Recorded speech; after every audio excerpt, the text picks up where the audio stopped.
Okay, meeting come to order. It's 4:02. Welcome to the Pikes Peak Library District Board of Trustees meeting for December 7th, 2022. So I call this meeting to order. I'd ask you all to stand, please. Join me in the Pledge of Allegiance. I pledge allegiance to the flag of the United States of America and to the republic for which it stands, one nation, under God, indivisible, with liberty and justice for all. Okay, please be seated.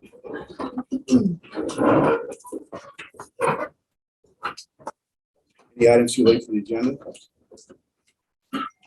I wanted to make a motion that we add under new business, the mill levy certification as its own line item. Actually, it's represented. It's in the packet here. It's just not represented on the agenda itself. That will be an action item that we'll do. So it's not part of the budget adjustment? I've never seen it part of it. I've always seen it called out as its own, but line item is that's why I wanted to put that on there. It's its own. It's a separate resolution, and so I believe it needs to be its own agenda item. Okay, so we missed that one. All right. So is that a motion? That was a motion to add the mill levy certification as a new business item. So it'd be C.2. I'll second it. Okay, all in favor, say aye. Aye. Opposed, say Aye. nay. All right, it's approved. Okay. All right, public comments, any public comments? No, sir. Okay. Business items, consent items. Minutes for November 16 budget hearing work session meeting. Found on page 2. I make a motion to approve the consent items. All in favor, say aye. Aye. Opposed, say nay. Okay. I'm abstaining because I was not present. So they're approved. Okay. Any unfinished business? URA City Gate 2.0 Widener. We voted on this at our last meeting and we didn't have, it was a tie vote. So it's the same thing as not having anything. So bottom line here is, if we're going to consider this again, it needs to be a change in terms of how much we're talking about being considered here, whether it's not 100%, maybe something less than that. So I have discussions on it. So I have discussion on this. This was something that I brought up yesterday when we talked in internal affairs briefly. I had several concerns with this project when it was last presented, which is why I voted no on it. At this point, those concerns have still not been addressed. So I'm still highly not inclined to support this URA. And I can explain some of the things that are concerning for me. Jiraiya is well aware of these. Okay. We've spoken on this.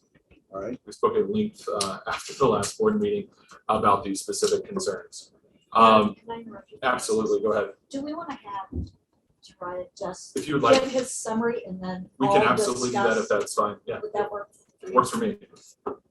Is that okay with you? That's great. Yeah, that's a good idea. Okay, thank you, board. Appreciate that. Jiraiya Walker, Executive Director of the Colorado Springs Urban Renewal Authority, and Dr. Stoll, you summed up that last meeting great. Couple of just high-level things I wanted to, just kind of preface for those that weren't here at the last meeting, or what this project is. The project's 1,182 units with about 37,000 square feet of retail. It falls on the southwest corner of Salwatch and Cimarron, and is tied to a city legacy project with Widener Field being one of our City for Champions projects. Mayor's office, county commissioner, city council members, school districts, and the library district. I think I referenced Paula Miller, who was ED at that point in time when City for Champions was going through its measures. We're all great supporters of that area getting developed. in the projects moving forward. The school district and the Downtown Development Authority the county have pledged to the project. That's where we're at in the process. We're currently needing to get through the library approval process before we can bring this to city council. And I'm hoping to get this to city council by the February timeframe. Documents have to be submitted with them about a month in advance. So that's the timeline I'm up against. The site was rated with light. That's already been called out in the condition study that you've all already been provided. That's really the statutory requirement to even have a URA. It was, just to quote a couple things, faulty sidewalks, pedestrian access, high crime area, heavy amounts of trash and debris, poorly maintained landscaping and vegetation, and deteriorated buildings. I won't go too much into the impact report until the end of what I have to say here, but the library currently is not collecting too much money on this. It's about $7,800 a year is what's coming in currently. And with all of our other project areas, we do hope that any new urban renewal area designation we get, there's ripple effect benefits that come from that to other areas around it. The more residential units that come in, the more commercial comes in downtown, et cetera, that I think the library will immediately benefit from. The project has also been highlighted as a featured domino to improving the Drake Power Plant area. So Drake Power Plant is obviously a very challenging site, being a former power plant. And as that moves forward, we really do see this as step one into revitalizing that corridor. It's obviously not an easy project to be first in, on such an environmentally challenged area, but Widener has committed to doing that. There have been, I won't get too far into this either, but there's been multiple projects that Widener has supported in the community, where it's been Shelley Jensen's project just down the street within the Wall Street neighborhood, or other community organizations. And they've been a great partner, at least with us, at this point in time. But I have nothing bad to say about the developer or the level of work that they've done. So with all that being said, I know for some library board members, for myself, I'll be blunt about it, there's been a lot of eyeballs on this project, right? Probably some of you have gotten calls yourself from many elected officials and people who want to see this project go forward. It would be a tragedy, in my opinion, if we can't get through the library on this vote or on this matter before it gets in front of city council. I don't want the library to be the only entity hanging out there. I did talk with the developer. We've worked through some of the numbers, and I want to give you a proposal because, or at least something that I know can work. Of course, that's up to you if you guys want to make a motion on it, but I think it will cut through some of the tension and maybe give you an easier path to hopefully getting a yes vote today. So the proposal would be a 75-25 split. So 75% of the increment to the project, library retains 25%. And what that looks like, again, you don't have these numbers in you, but that would take you roughly to about $33,500 per year. That's what that would average out to with your with the increment that's coming in. Currently, you're at 7,900, so that's about a 425% increase to the project. And then at the end of that time frame, you'll of course be getting $153,000 per year just on that net new tax revenue that'll be coming in. So I think that creates a win-win, gives you some revenue from this building, and it actually puts building this development. You'll be excited, just as excited as anyone else. The quicker it gets built, the more it gets built out, the better. And the more revenue that'll come in, or the quicker the revenue will come in for the library. Also, there was some comments about the construction process having already began. And I did print out emails and I did share these with the Internal Affairs Committee. But this project this was submitted to John Spears on January 12th, 2022. So it's been a little bit. Typically, after 4 months passes, then statutorily we have the right to go and ask for mediation to get to a decision on it. But of course, there was transition and we had new leadership. And I get that. When you've got an executive director who maybe is leaving and another coming in, the developer understood that, the URA understood that. And then you also had new board members coming in as well, right? So another factor of not wanting to rush this process. But I do want to say that because it's almost taken a year to get to a vote on this. Obviously, the developer has had to get some building done on one building, not the project in totality, but on the one building to keep workers working, to keep the project moving. Frankly, the library also benefits from that because that gets captured in the base. So remember that you still get that tax amount when that property is assessed. The URA is only created on net new from its creation. So anything that's existing on there is going to be assessed within the base, and you're going to get your normal millage that you would get off of that anyway. So in a way that plays to your favor, as well. So with that being said, happy to answer any questions, but hopefully that creates a win-win scenario and it gives us a path forward. So what are the responses to Aaron's comments that came up? Sure. Well, so one comment was the building. So I mean, we've had this with the library for quite some time. So that's why the building is so far along. And again, I don't fault anyone for that. I think it was just a transitionary period that just came in when maybe someone was on their way out, right? That happens. That was one concern. I know there was a concern about public parking being a deemed a public improvement. Technically, that's a council thing of deciding what the public improvements are on a project, so that'll ultimately fall to them. But the library can absolutely earmark where their dollars go. So if they want to go to Plaza, or if they want to go to facade or public art, things of that nature, great. The gap is so wide, we can put those dollars to that instead if it allows you to say, hey, we're not putting it to parking, we're putting it to some of these other things that matter to us. So but those were the two biggest concerns that I got out of our conversation with Aaron after the last meeting. So if you don't mind, Dr. Stoll. Yeah, sure. So let me. So my concern was not about the park and public improvement. It was about the fact that it's taxpayer dollars subsidizing the build out of that particular public improvement, and then taxpayers being charged market plus rates for going there. And so at a venue that is owned by the developer to build parking that's going to be $18-20 for an event that was already built on taxpayer dollars feels a little sketchy to me, I would say. I don't expect that there is intent on that. I'm not trying to judge that. Sure. The perception is a little wishy to me. And so I would be much more comfortable if this was subsidized parking since it's being subsidized by taxpayer dollars. But I would feel much more comfortable supporting something that had $5 to $8 a day parking that matched some of the other areas and not market plus in that area because of that the opposites of perception there. To the building point, again, this goes to feeling a little off, right? So to be a URA eligible thing, we've had this discussion before, is that it needs to be a project that can't move forward without URA support. And so for the fact that the building, phase one of the building, I understand that we've had this for a long time, but it's not been an approved URA zone. And so the fact that phase one, this first building, can be developed and be built without the URA feels like that should be removed from the URA zone, that it should be phases 2 and 3. Because I understand the rest of the public improvements, the rest of the buildings can't go up without the URA, is my understanding. Can I comment on that real quick though?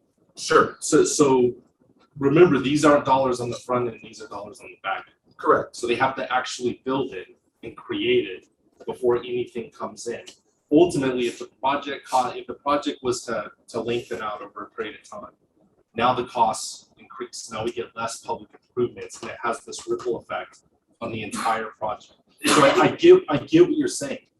By definition, phase one, in my opinion, should not be constituted as part of this URA zone because they have the means to build it without the URA support. Well, but all the public improvements are going with it. Remember, we're not going to vertical construction. We're going to public improvements. We're going to art.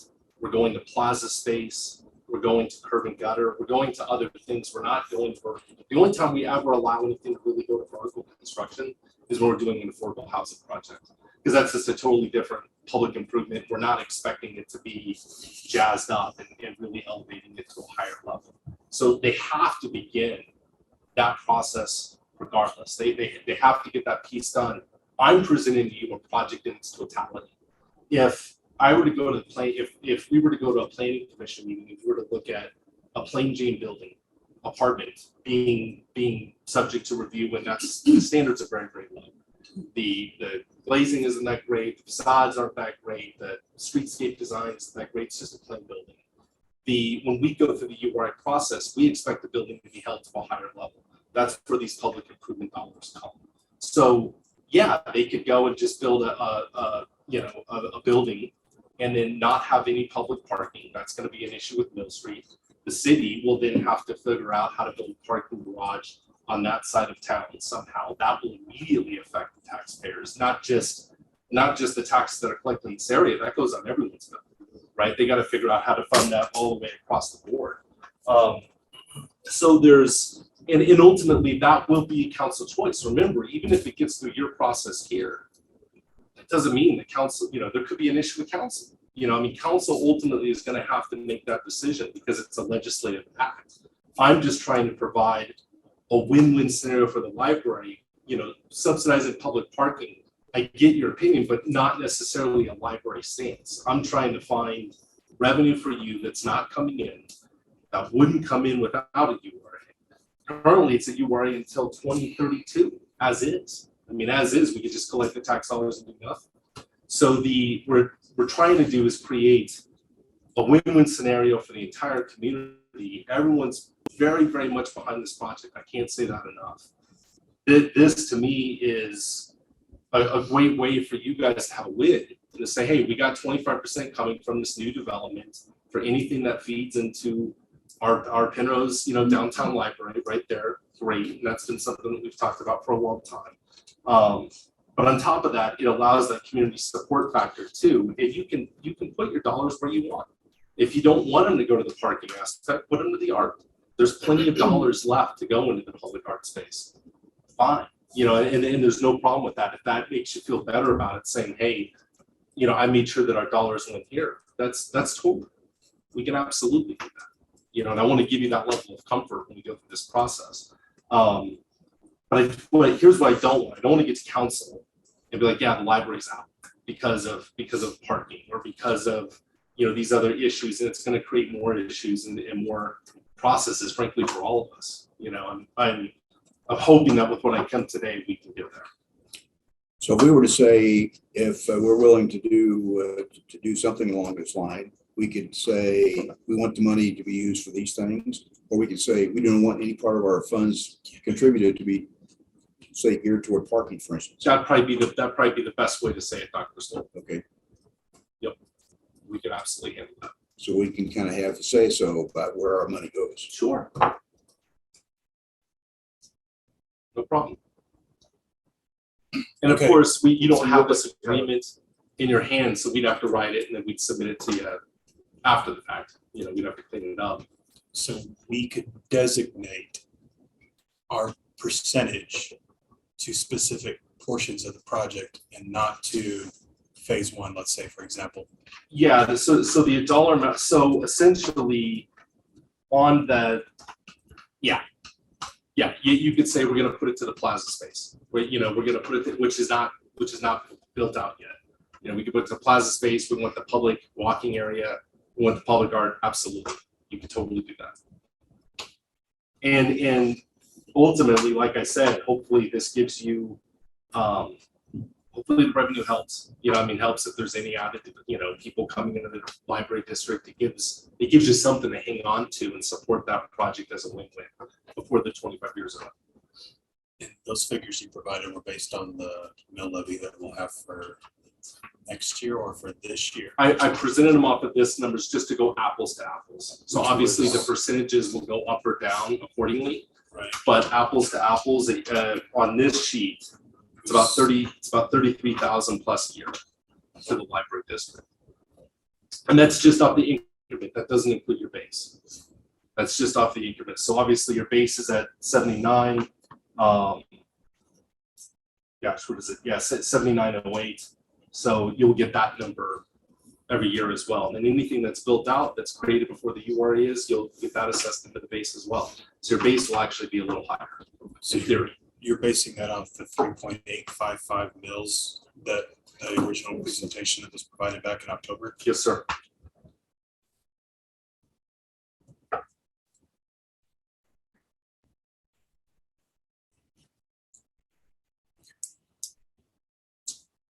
Comment or questions? So let me ask another. So I know you had mentioned previously and alluded to it tonight, that this is sort of a entry point, for lack of a better term, into the whole Drake arena. And you mentioned previously that there's several other developers that are, say, chomping at the bit to get into the Drake area. But I don't know about chopping at the bit, but I mean, I foresee that being something in the future. We're not part of that task force, but I do foresee something going on in the future there. So have you worked with trying to get private funding to help with these improvements to open that pathway forward? Because Explain, like flesh that out for me. so if you have other developers who are looking to come in and help, generate additional spaces where Drake is now and build that out, obviously they're going to profit from that, which is fantastic. My question is, have we talked to them about investing to help with some of these public infrastructure pieces that help make that more doable? Because part of what you had mentioned previously was the public improvements here helping to open that gateway for the Drake area.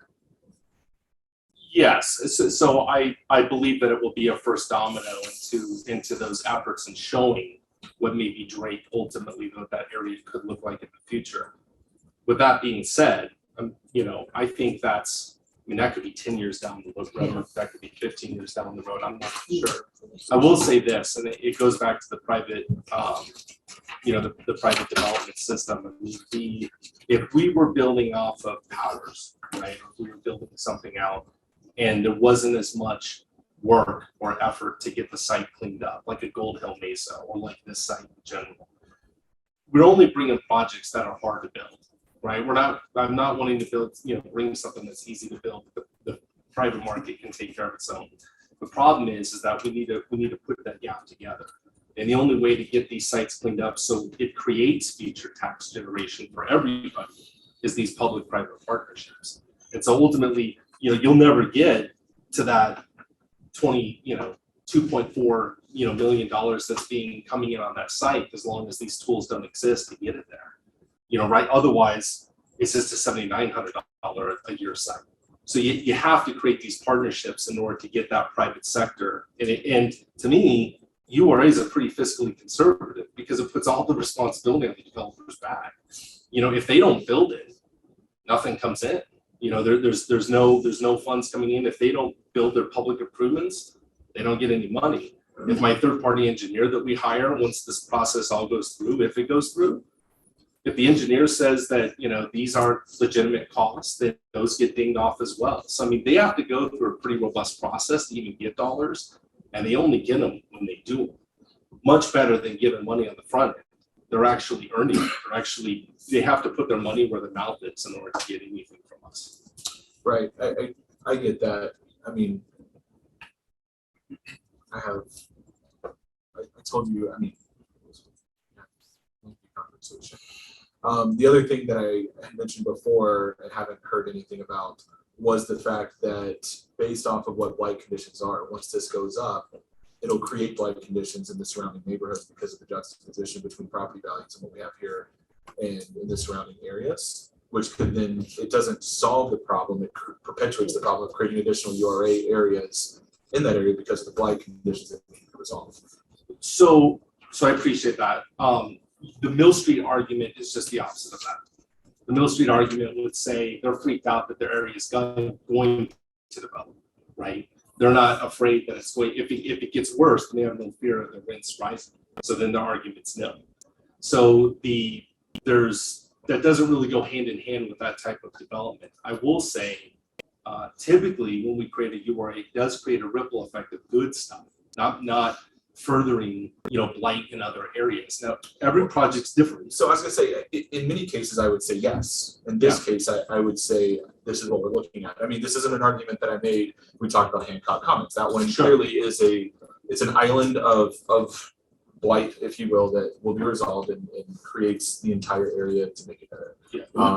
Even with Gold Hill Mesa Commercial, very similar. I mean, that was already, we just extended that, right? But it helps elevate what's this one spot to what everything else is. This is just the opposite. What we're doing is we're elevating this one island in the middle of an area that will create that juxtaposition, is what I'm saying. Well, you've got Museum of Park, which this body approved in 2018.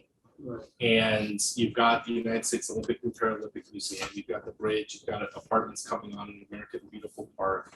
So that area is going to beautify. It's not going to get more blighted or create more needs for URAs. Now, Drake, that could be a URA. I'm not even sure. I mean, the soil is probably so filthy, it's probably hard to incentivize private development on it unless something is done. But I would be completely talking off the cuff on that because I haven't been part of those conversations. I've just been around the block enough to kind of see in the future, and I know how development works. I would assume it's going to be similar to Gold Hill Mesa, where it's Could be. Or, Yeah, it could be. But I expect that area to actually beautify and improve, more so than pushing, pockets out. It's actually going to take an area of downtown that has struggled to improve, and between the City for Champions anchor projects, the URA that this body already approved, and then this existing URA that technically goes into 2032. So this is a start, a new plan. I expect great things for the area. Matter of fact, I haven't brought it up a lot, but with what I said last go, I truly believe that you're going to get more in property taxes just from this property going in. I think property taxes will rise, in areas around it, which is going to be more of a benefit to the library system. And hopefully provide more of a revenue stream for you to earmark for pensions. Because I know that's been a concern. I've been in board meetings enough. I know pensions is a concern for this body.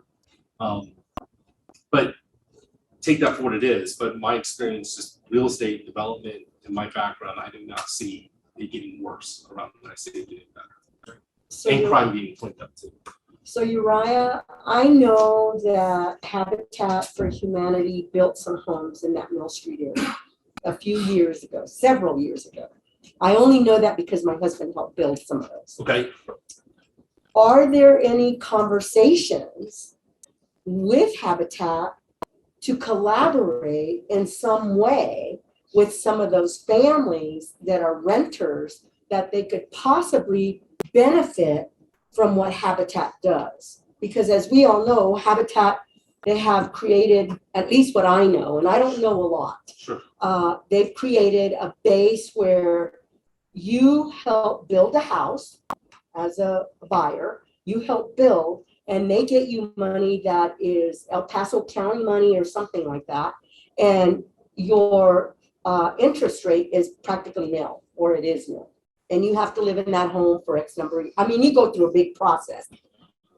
But as we're speaking, that is my concern. Because when you look at those, I travel by there all the time. So I know exactly where you're at and what they're doing. But when you look at that neighborhood where some people are renters there. Sure. And I know we got a presentation that said they can take the free bus and do stuff. Some of the people that live there, I think, are living from month to month. They don't go to Tierra Verde and shop like maybe some of us do. So we got to be considerate of that. And that's why I'm bringing this kind of idea of a collaboration so that we can continue providing housing for some of those folks that live there, because they do a lot of their business in the downtown area. Sure. No, those are good points, Nora. And I think one, we would never turn away a partnership with anybody. I mean, so if someone brought something to us that we were able to make work, we would certainly, the board would be all about hearing that. I can't speak for the board chair, but I can say they'd be interested in that. One thing that we've tried, we're looking at focusing on for next year. I don't think I'm bringing 3 URA projects to you guys next year. Let's just not one meeting. That's the Yeah, right. But one thing that we're looking at, trying to figure out ways of how can we kind of do love note projects or things around the city without creating URA, right? How do we maybe create something that the board can have a little bit more control of?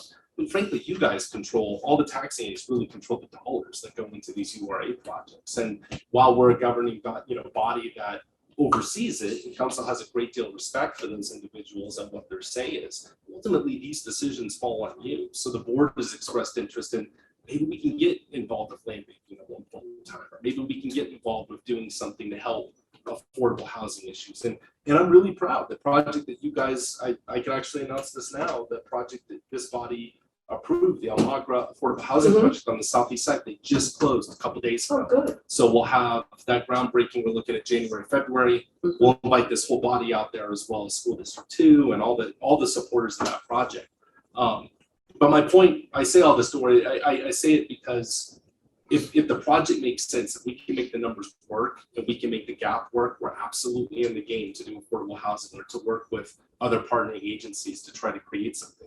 There's legalities with how TIF is used. Mhm. I have to keep the TIF within the Right. boundary area. I can't pull it out. So I'm trying to get creative about how we invest money, how we grow money. And that's kind of why I put that on my back over the next couple of years to try to figure out ways to do that. So that doesn't directly answer your question, but I want you to know we look at that stuff. We care about Mill Street neighborhood. We care about their neighborhood plan. The developer has cared about them too, and trying to work, with them and create this as great of a public experience as possible. They get cars, and they hate the parking thing, but get the cars out of their neighborhood. People are parking in front of all of their houses, and a lot of those cars don't have, or those houses don't have garages. Garages, yeah. So it drives them nuts to have people just parking in front of them. So, but absolutely, we would be open to that as long as it makes sense and we can figure out a way for it to work. And we're all ears when it comes to those projects. So I also just want to be clear, I'm not against the parking. I'm against subsidizing the construction of parking that are then charged the taxpayers market plus rates for. It's the same problem that I have with I-25, using taxpayer dollars to build a lane that is a toll lane. It's the same Same concept idea. that I've seen. So it's not that I'm against the parking, it's against the fact that it's market plus parking, especially right next to the venue that's owned by the developer. Like that's what I'm saying, where it feels fishy, it feels a little squirmy.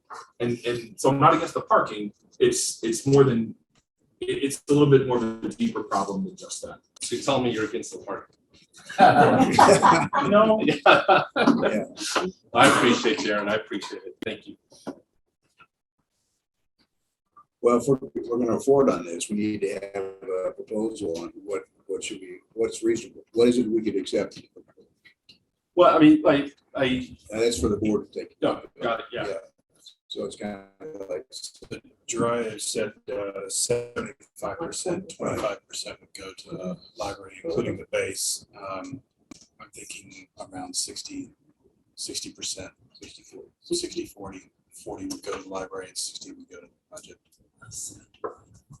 Dr. Stolmina has her hand raised. Oh, Mina? Yes. Oh, yeah, Mina has her hand up. Do you see her little hand? She's in. Go, there we go, Mina. Mina, you're up. Hi, everyone. Right Can there. you hear me? Hi. Yes. So I just want to make a couple of comments. I think somebody, I don't know if it was Scott, had just suggested maybe modifying the percentage. And before we go there, I'd like to just state a couple of things. I apologize for missing the last meeting. I was at the meeting where there was a presentation.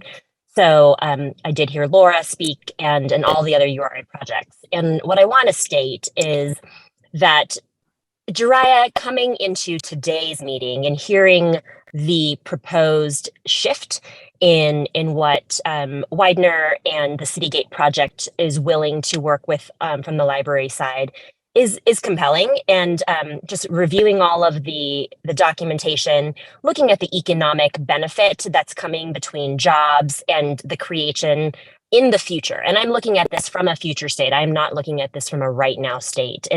It's really difficult to sit in this role. I think we all know this as board members because we want what's best for the library district, but sometimes thinking about what the future state actually will reflect once we get past this point, it changes the way in which we should really consider these decisions. I also think that there is there is opportunity with this. You know, I mean, the fact that we can be a little bit flexible in how we designate where these dollars go, we should really consider and think about that and be thoughtful about where we direct PPLD dollars, you know, potential offset of dollars to go. And all of those things are important for us to be a player in this. I don't think that anybody wants to not support. I hear you, Aaron. I hear you, Scott. I hear you, Dora. And I am just wanting to make sure that the intention of this and the fact that there's willingness and flexibility to be able to be a bigger part of this than just saying yes or no. I think that's something that we want to be able to consider. And so, Dry, I just want to express my appreciation for going back to the Widener team and saying, you know, 100% is probably not going to fly with our board, and what can we do to make this work? So I just want to state that. Thank you. Thanks, Nina. I kind of like to piggyback on that. I know that we've all had many phone calls and we've all had contact with various people who are hope sometimes, frankly, all of those phone calls push my buttons the other way. But having said that, I do think the fact that the developers were willing, I mean, Jiraiya could have come here and just said, you know, I don't know, you guys need to do something because everybody wants you to, and we would have been flailing around with numbers and trying to figure out, is it 60-40, is it 80-20, is it 75, whatever. But the fact that they actually sat down and worked the numbers and figured it out and said, you know, we hear the library's concerns. To me, that's always been my sticking point with these projects, is that I feel like people forget that our concerns are a little different. We don't have sales tax to make up the difference. We don't have backfill from the state to make up the difference. All we have is this money. And it's frustrating. It has been very frustrating to have people come in and say, what?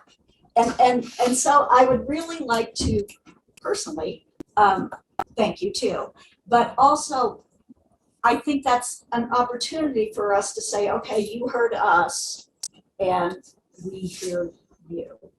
And the library wants to be a responsible player in the community. We don't always want to come in last. We don't always want to be the institution that people forget about until they need our vote. And so in order to do that, I think that sometimes we have to step up. Thanks.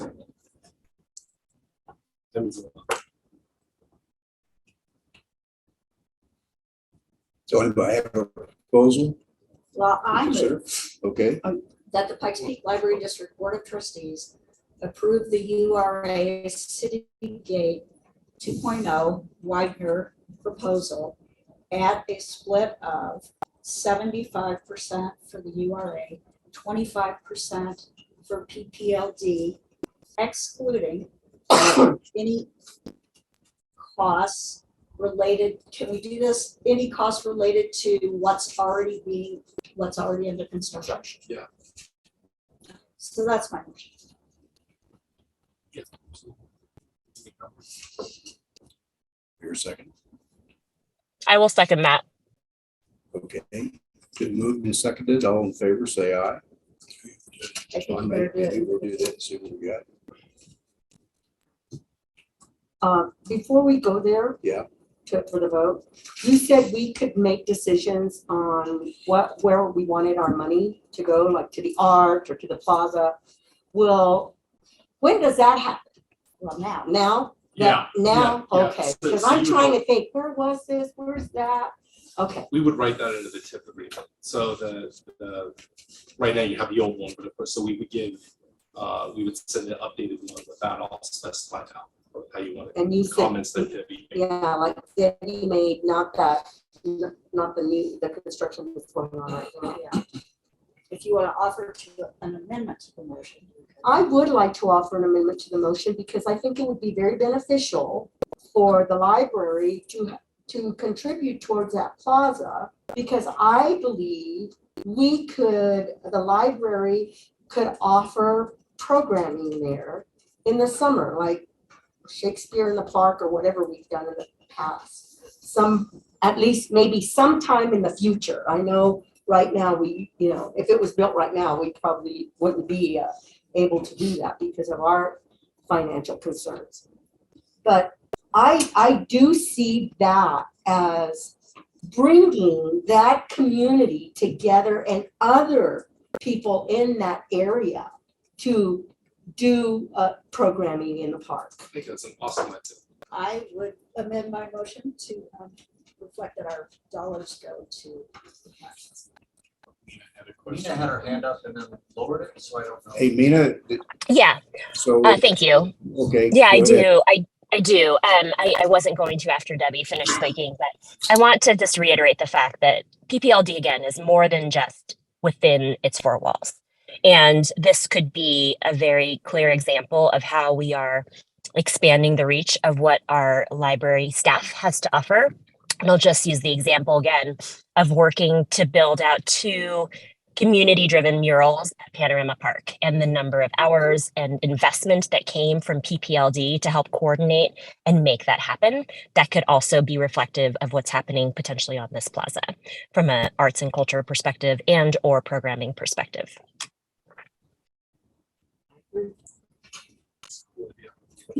Okay, so let's, can we restate that, the motion again, so that we understand what we're talking about here? Okay, my motion as amended, I think you have to get Mina's approval in the second too. That I move that the Pikes Peak Library District Board of Trustees approve the URA Citygate 2.0 Widener project with a 75% split for the URA and 25% retention for PPLD, and that our dollars go towards the construction of the plaza, part of this project. I will second that amendment. So technically, we should vote on the amendment before the initial Yeah. motion gets amended. So the amendment would be to change to have it go Right. straight to the plaza. Plaza. And so if that passes, then your initial motion would get amended to the 75-25 That's over right. there. But we need to vote on the amendment Yeah, before we do. Okay, vote on the original motion. Okay, so the original motion just says that excludes anything that's already under construction. The original motion was any Right. exclude the Okay, so under first, construction. We need to vote on an that. amendment first. That's it. When you do that. We need to vote on the amendment. Amendment. Right, that's Okay. correct. But don't we need to The amendment second has to it do with- before we vote? I Yes. thought you seconded it, Mina. Yeah, I'm just I- making sure. Okay. Yeah. Oh, right. Okay, Right. you seconded the motion.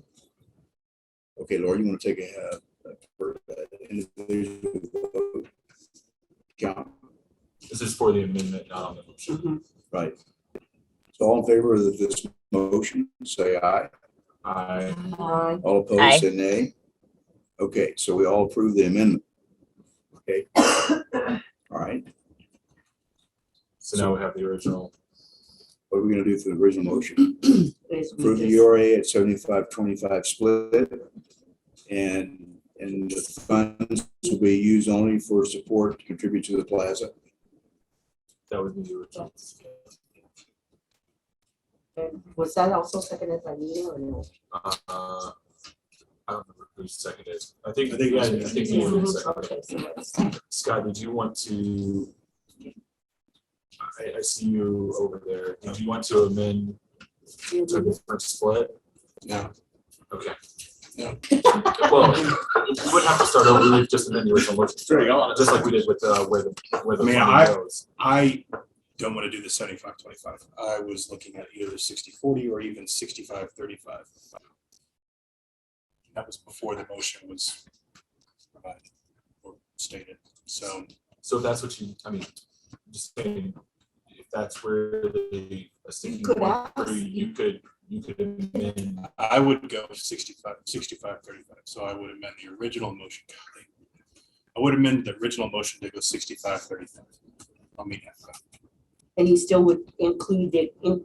the amendment's already passed, so No, now no, it's but I'm another. asking, I'm saying that in your 65-35, Is that what you said? Yes. Yes. 65-35, it would include. It would include, yeah, Yeah, because okay. the original Okay. I motion just wanna make is sure. now pointing I'm to just only the changing, plaza. yeah, I'm just changing the percentage. Numbers. Yeah. I'm just changing the numbers. 65-35.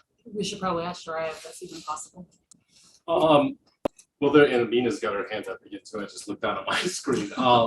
So That was my question coming too. at you- So, Coming at you with the numbers I came out, that's if I get 100% from city council, including their sales tax. So the project still has a large gap in order to get there. What Scott, I was hoping, I know you voted to support the project last go. I'm hoping that we would still be able to count on you for 75%. Because the project is getting there with where we're at. So I'm trying to give you the income, trying to give you the money, and then it's gonna be on me to get the rest from city council. I gotta do that. But then it puts it off you and puts it on them. So, less phone calls, right? So Scott needs a second, right? If nobody seconds it, then it just goes back to But the original motion. I guess I didn't really hear you say that whether Scott's numbers would work or not. No, They don't work. Okay. The gap is still bigger. okay, that's what There's a I, gap even with 100%. Yeah, I'm okay, saying that in okay. order to get anywhere near that to where I was, I gotta get through city council and I gotta get 100% sales tax and 100% Okay. property tax. okay, so I got it. But I'll do that. That's a story for another day. I'll deal with that after this. I would second Scott 65-35. Okay, so now we have to vote on that amendment. Okay, Lori, you want to take a individual vote? Got it. Sure. We're just changing the numbers. No. I would say yes. But you're gonna support your own amendment. Well, yeah. Dr. Stoll, Yes. Stewart. I'm gonna say no, because now I know that my dollars are designated to a certain place. No. Yes. So Mina, is Mina yes I or no? say no to the amendment. All right, so That's 4 I don't know, no's. did you vote? Yeah. Okay, 4 no's and 3 3 yeses. So So, it didn't pass. Didn't pass. so it goes back to the 75-25. 25. Do we vote on that right away or is there more Yep. discussion? Unless there's more discussion. Okay. All right, so Well, I we're think, gonna go a different direction this time. first of all, everybody needs to understand, we're talking about the number 75-25 split. We're talking about the contribution of our funds to the plaza Correct. and not spending anything on anything under construction right now. That's No, that's that not part of got it. scratched. It's only going to the plaza. Right. Was the yeah, amendment. Okay. So which means that it doesn't. That's it. So that's Makes where it our easier. funds go. Yeah, okay. Mina, Are you calling on me? I am calling on you. Yes. So to the 75-25 and designated to plaza. Yes. Alrighty, Debbie. She Skip skipped it. it there. She's just changing. Oh, random, okay. Yes. You seem to be paying attention. Aaron, no. okay, Dr. Stoll, Yes. Dora, Yes. no.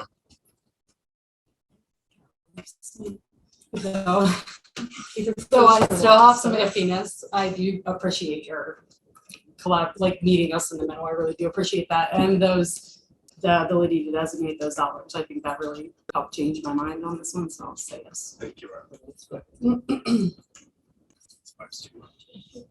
5 yeses, 2 nos. So Jariah, Man, I can see those, I Tell see you more what, sweaty bullets up I'm gonna there. sleep well tonight, Boris. I'll tell you that.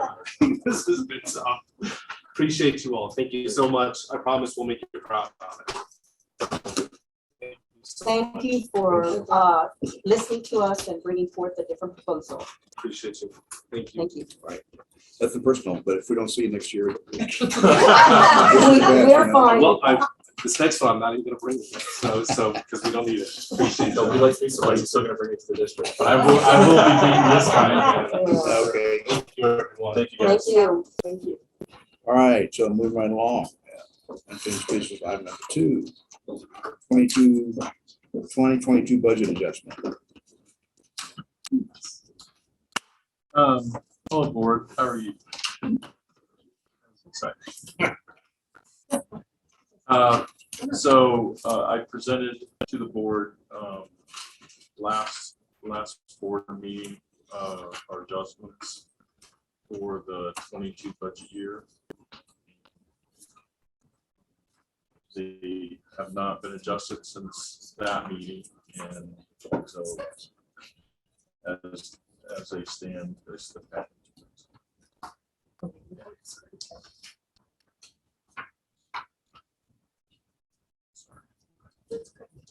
That was the one that, the original one, right? Page 8. No, this is the budget adjustment, none of those. Yeah, that's what I thought. Yeah, that's what I thought. That was the, yeah. That's what I was talking about. Yeah, that's what I was talking about. I've seen way too many numbers for one day.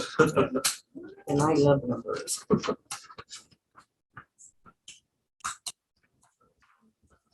Awesome.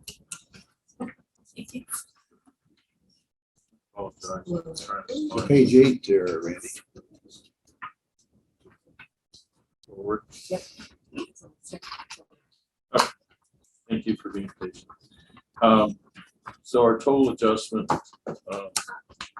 There, did you find it, Dr. Stahl? Yes. yeah, he told me. Yeah.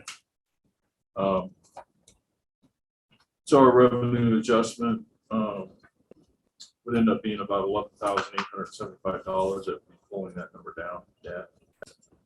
And our expenditure adjustment. You mean 11 million, right? No, Okay. Those No. are points. I got to say. yeah, so between about halfway decimal down. points and commas. Okay. Yeah, I'm just going down through each. All right, So sorry. the revenue section, it was a proposed reduction of 11,875, and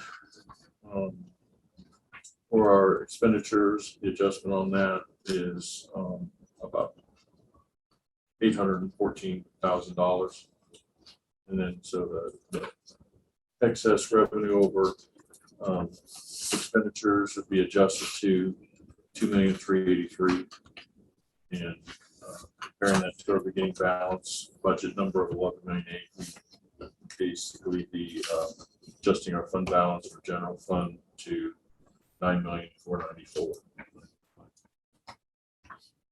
And again, that budget number is not what our 11 million was what our budget number was. It wasn't our actual number. Our actual number was more like 13 million something. So it's all this is adjusting the budget number based on the activity and things anticipated happening this year that have already happened. So is this looking at the numbers as we come to the end of this year? Yeah. Yeah. Yes. Okay. Yeah. So I would basically adjust the fund balance for the budget to $9,494,578. And then as we go into our audit season, by the end of June, we will have the actual number, which will be starting with a balance that's about $2 million higher than what we thought the budget beginning would be.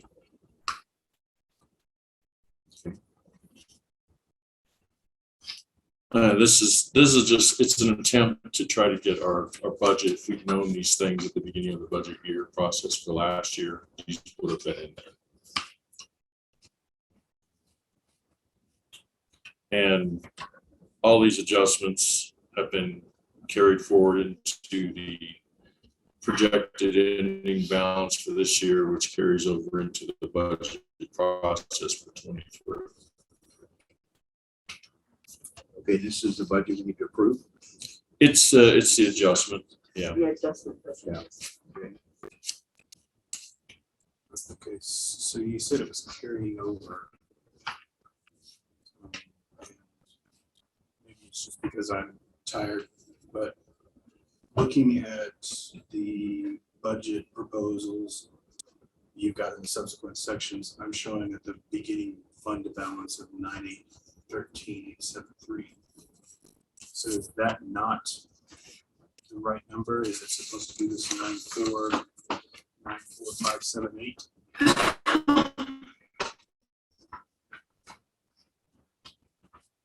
So like on page 4 or page 14 of the 43-page packet. Available beginning fund balance for 23 shows a budgeted number of 9013,873. So is that the number that's supposed to change to this 94578? So the unassigned number of 9845, the number on the mid-year or budget adjustment for 22. And I'm trying to find the 11 million.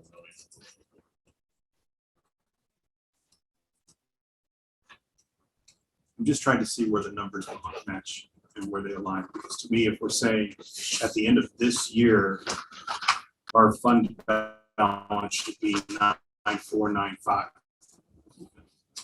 And that should be carried over into the budgeting numbers.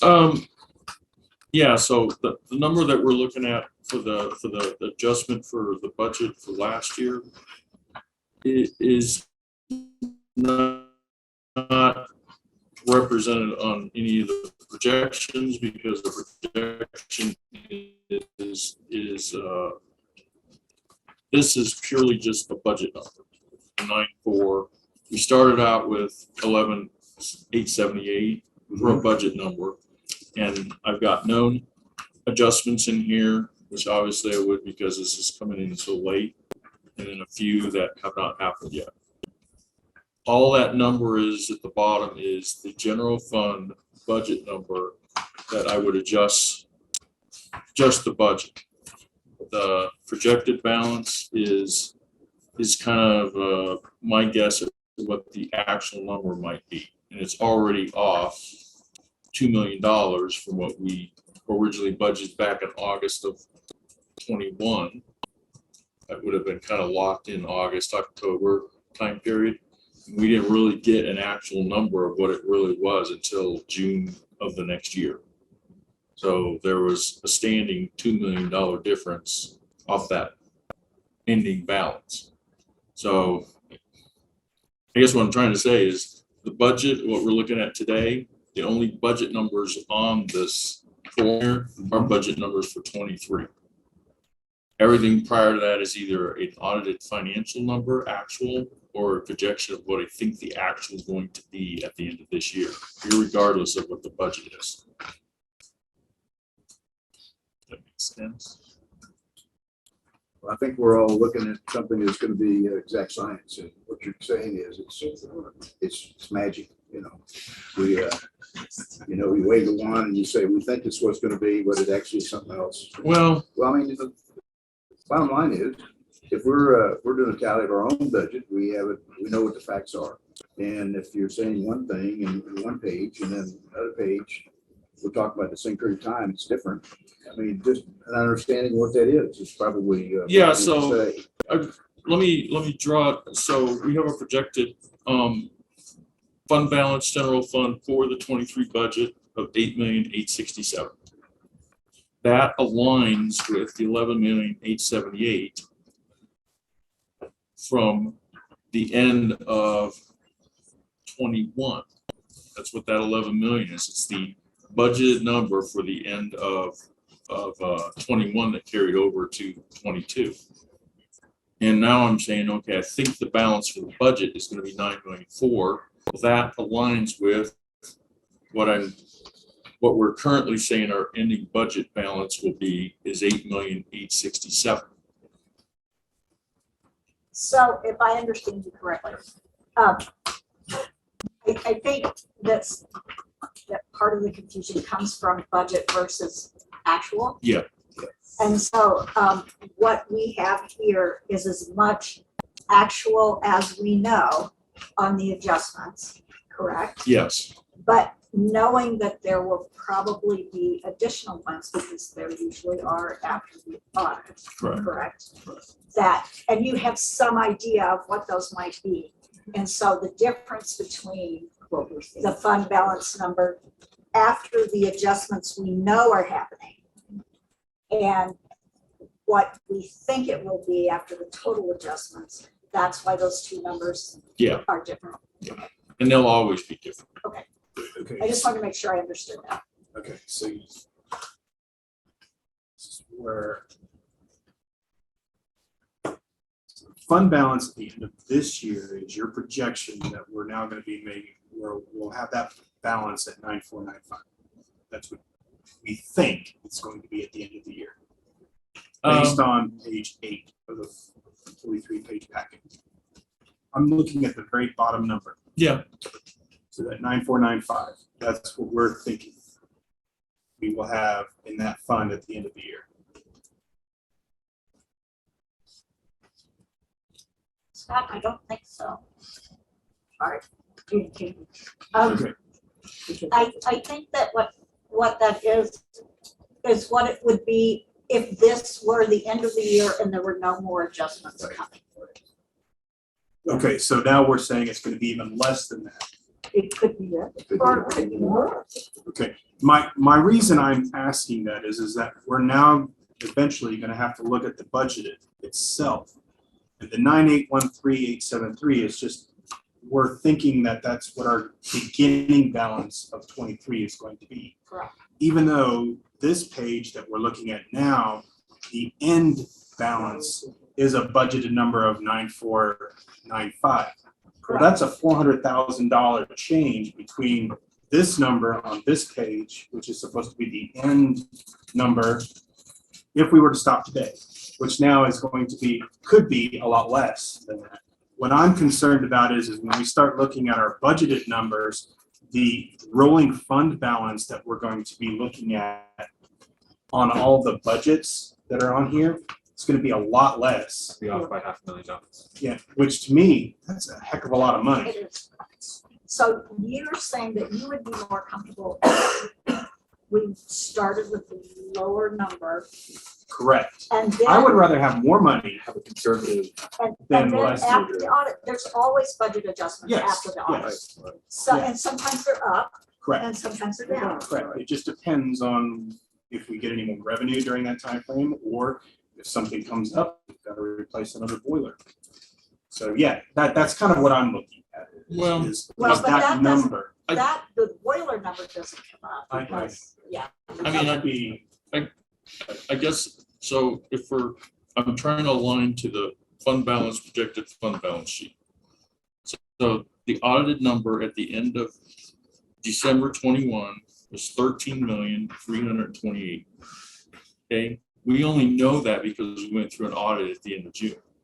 When this budget was put together, Mike's best guess of what he thought it would be for a budget number was 11,878,000. I wouldn't roll in an audited number into a budget figure because that's my starting point. It's not activity that happened in the current year. It's activity that happened last year. So it's kind of, I know it's a little bit of apples and oranges, and it's also that typically in the past, this would have been presented in August. So you wouldn't, if you had no idea what we thought, I mean, we barely would have known what the ending year number would have been for the audit. But the audit adjustment for the previous year will not affect the balance, the ending balance on the budget for the next year because they just kind of don't even cross each other. So if I understand correctly, what we're talking about is the budget adjustment is our projected imbalance after we trued up from our 21 expenditures. Once we got the audit back from 21, we got that back in June. We said, okay, based off of our starting fund balance at the beginning of 22, this is where we're going. Is that? Well, no, I think so this sheet here is just for the year 22. It doesn't include any audit adjustments from 21. And I kind of have to start with what we thought the budgeted balance for the ending fund balance was going to be, because we didn't know what the adjustment was going to be, much like Debbie said. Right. So I can't take anything into account on this adjustment sheet for 22 that relates to anything other than 22. So I got a $2 million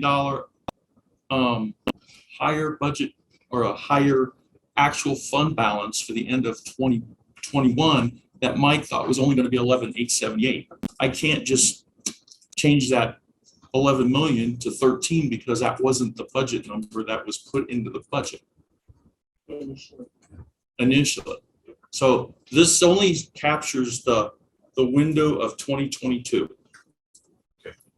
And at this point, like I said, it's a little bit of an exercise because all this stuff has been in the financial statements for the most part. Right. You've seen it come through. It's just I'm trying to catch up, as one of the things that the auditors do when they look at our numbers versus our budget is they'll look at our revised budget number for that year and say, okay, you guys really missed on this one. What happened?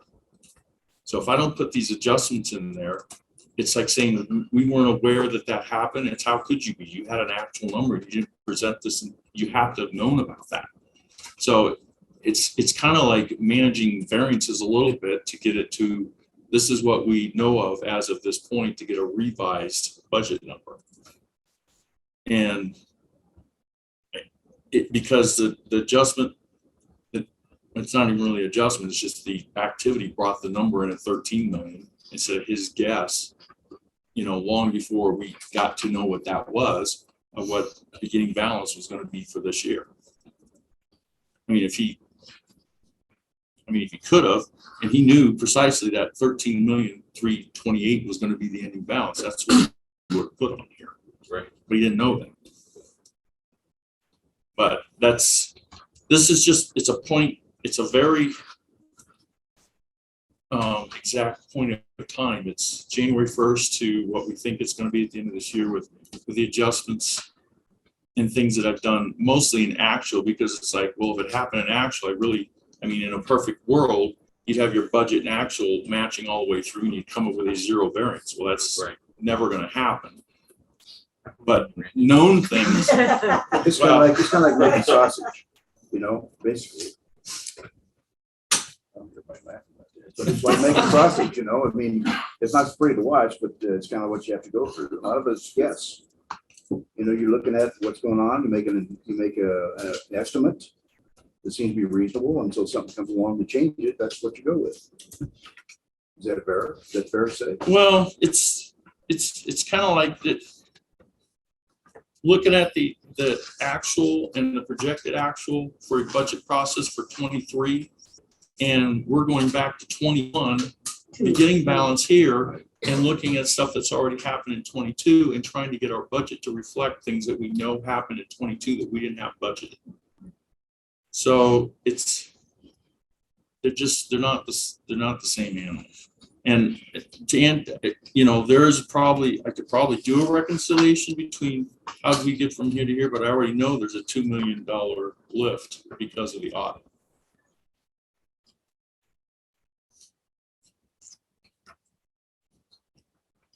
And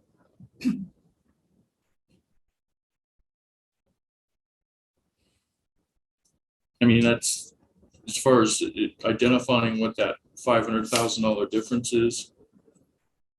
It could be something that was caught in the budgeting process that wasn't incorporated into the supplemental budget, revised budget. So what do we need to do here, Randy, with regard to this 22 budget adjustment? What is it? Well, yeah, basically, I'm coming to you and saying, these are the adjustments that we've either had because of something actually happened and we didn't have it in our budget, and I'm putting it into the budget with a revised, so when the auditors do side by side, these are not known things, are not going to cause a question or a variance. This this number, the 9.4 something here, will not change at all what we're looking at for the budget process for 23. Is there any information that you can give us as to what you're thinking will account for the difference in those two numbers?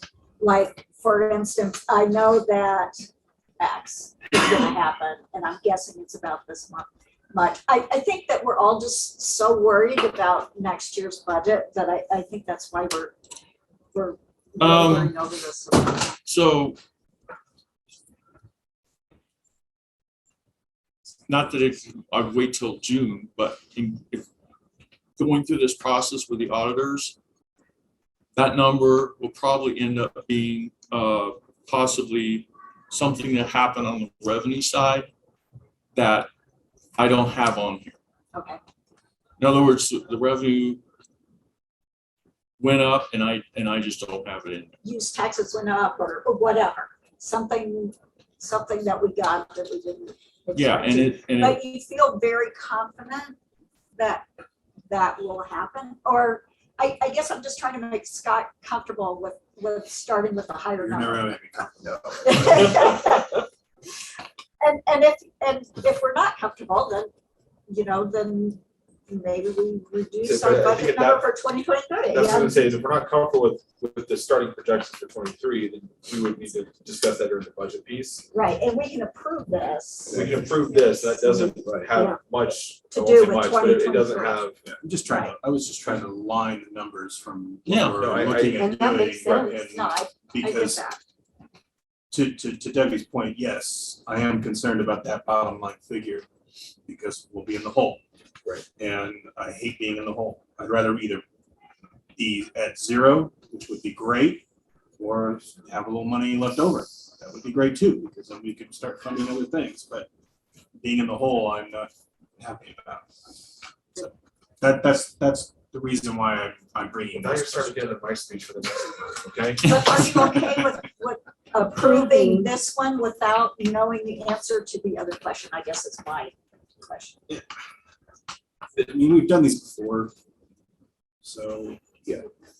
As a matter of fact, we can Well, and- update this on a monthly basis when. Yeah, And we are. And so Yeah. part of, and that is part of the issue here with this year is like things have, Was not a good year for it's been busy. catching up.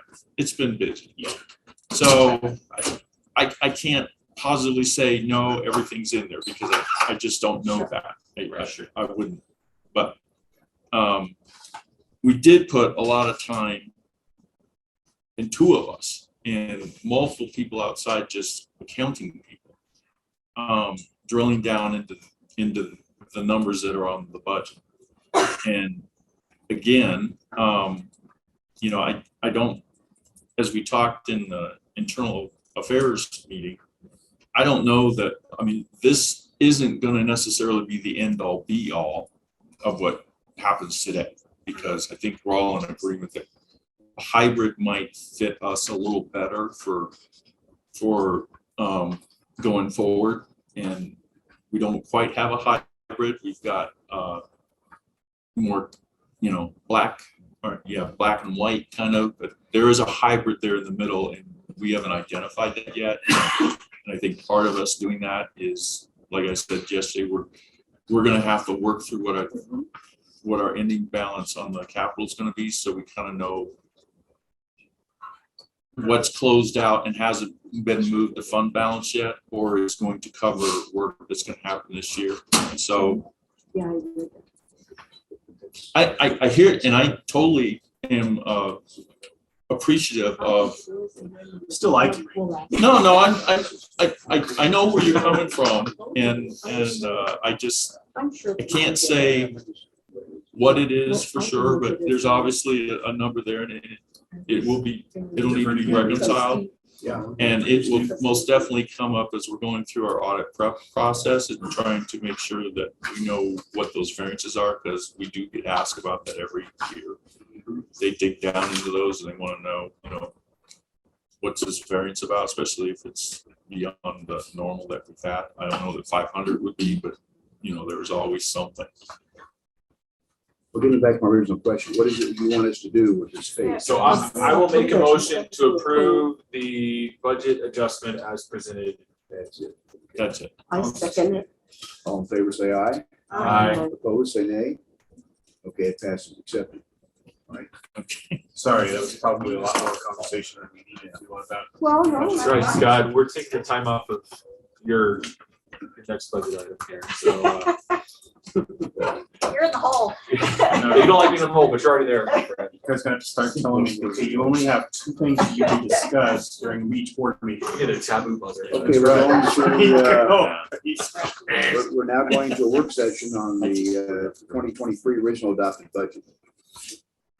Looking on page 9, of the materials. So shifting gears a little bit to this year. Next. Yeah, next year. I'm already moved on to 23 being this year. Yeah. As much time as I've spent in this, I'm already there. So on the TV screen, you can see the actual documents you're looking at, and I'll try to prompt Jeremiah to move at the same time I'm moving pages. Do you want to flip? So our table of contents, I know we talked about this particular document yesterday in some detail at the IA meeting, and the table of contents, I'll go through highlights on this. I wanted to talk about page 7, that option 1 is what management is recommending. And our last meeting, the board had asked for clarification about different things, and the number that we came in with was about $3.2 million adjustment or draw off our fund balance. So you'd ask us to try to give you some options that were significantly less than that if we could figure out a way to do that. And we believe what we're recommending is our best option, given that you also were voicing a lot of concern about cutting our programs or cutting staff. And so in a nutshell, what we have decided to do is propose with the $500,000 ballot initiative that we put in there, that we go ahead and put that into a forward-looking budget. That wouldn't be for 23, but, and I'll start turning pages here in a minute. But, pull back on our capital, defer that. Even, I mean, we've been doing that, but we will continue doing that with the hope that if we decided to do what option 1 is suggesting, which is put something on the ballot for 24 with a vote there, and if it passed, the extra revenue dollars that would start coming in would help us get back on track for capital, and that of course would include facilities and IT and some other departments that don't pull as heavily, but they do have a reliance on dollars going through capital. And kind of leave the programs alone. We of course look at those. Services does a lot of work and looking at those, evaluating which ones are working, which ones aren't. We add things, and so we'd stay in that mode and not so much just totally cutting things out unless we just saw it being totally ineffective. And we've talked a lot about our vacancy rate as of reporting on this, not including temporary positions, with 43 vacancies. And so 4 of us on leadership, Jayona, Tammy, Heather, and myself spent several hours on a Zoom call and went through every position and basically figured out that we could eliminate 10 positions out of that 43. So we're now showing 33 positions, and many of those are currently actively being filled, have people being interviewed. And so there's very few of them out there that weren't having some activity like that on them as it sits.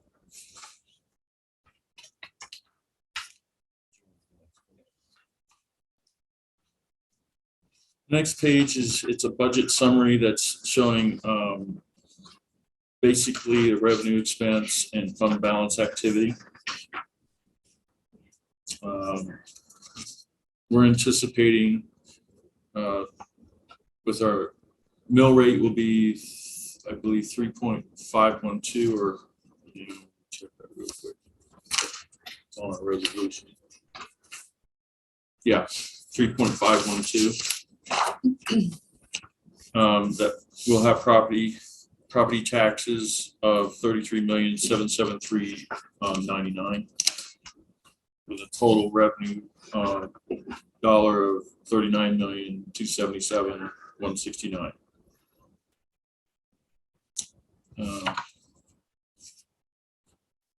This is what this particular page is. The revenue didn't really change as we went down through the different options, but this is more a picture of what we originally presented in November. And you don't see the 3.1, almost 3.2 number because we did have some adjustments on expenses that we found in the interim between the 16th and now that actually pulled that down a little bit. Next page.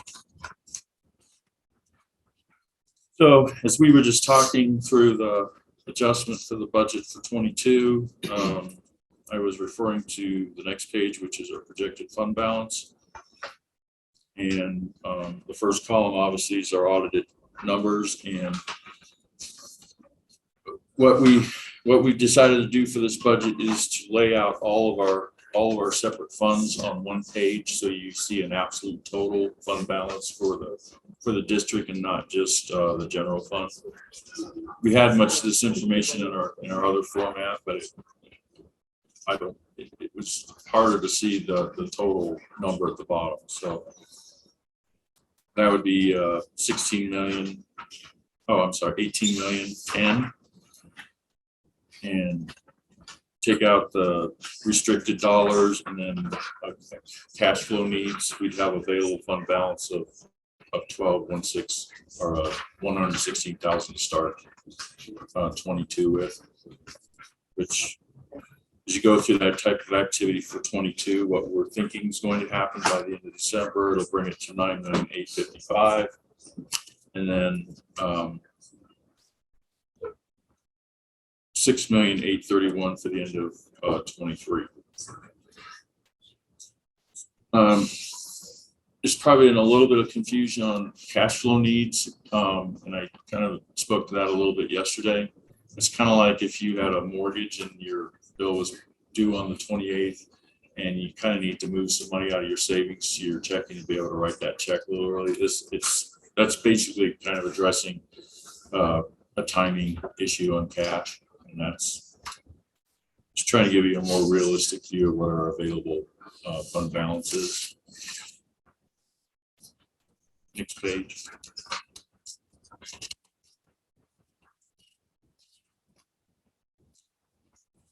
So obviously we're approving the 2023 budget, but thought it was valuable for you guys to see what our guess was at what 5 years out would look like as is.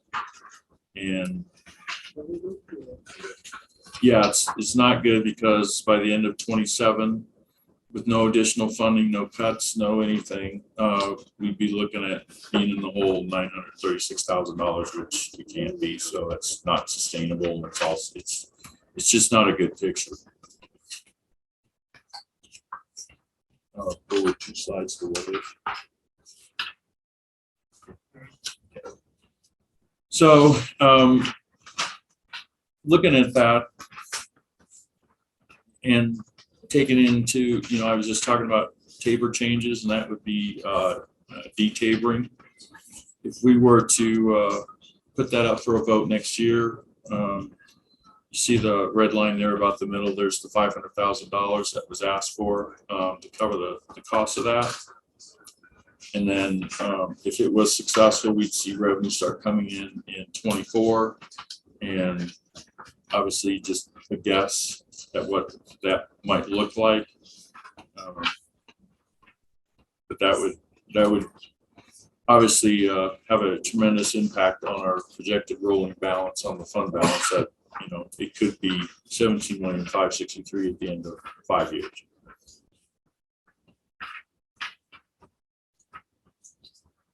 And obviously not having changed anything else, it was about 3 million, and you throw 500 on there, it means that the number that we would have been asking for if we just stopped there, we would have been at $3.5 million coming out of the fund balance. Next slide. So the next one, we've talked about what would be the most favorable time for us to go out for a vote, and I've kind of heard 24 might be a better year for us because it's a presidential election year, and there are obviously a lot more people come out than off year elections. And so the 8 million that was in there for 2027 would drop off. Probably would come in 2028. We just didn't project that far out, but it's just giving you a picture of it would delay that revenue growth just a little bit. So I have a question on that. So I know it's when we go, it's not if we go, it's when we do it. In 2024, I have heard that sometimes it's better to de-taber and ask for a mill levy at the same time. I've heard that. I don't know if it's working. I don't know. My question is if you did something like that, do we have to budget in $500,000 for each, or Yes. just the Yes. one? Yes. Okay. Yes, Okay. they would have to be separate ballot measures. Okay. Yes. And so Yeah, I I didn't know don't know if it's exact 2x or if it would just be, like 1.8 or 1.7, but it's going to be much more than the 500,000. Okay, I didn't know for sure.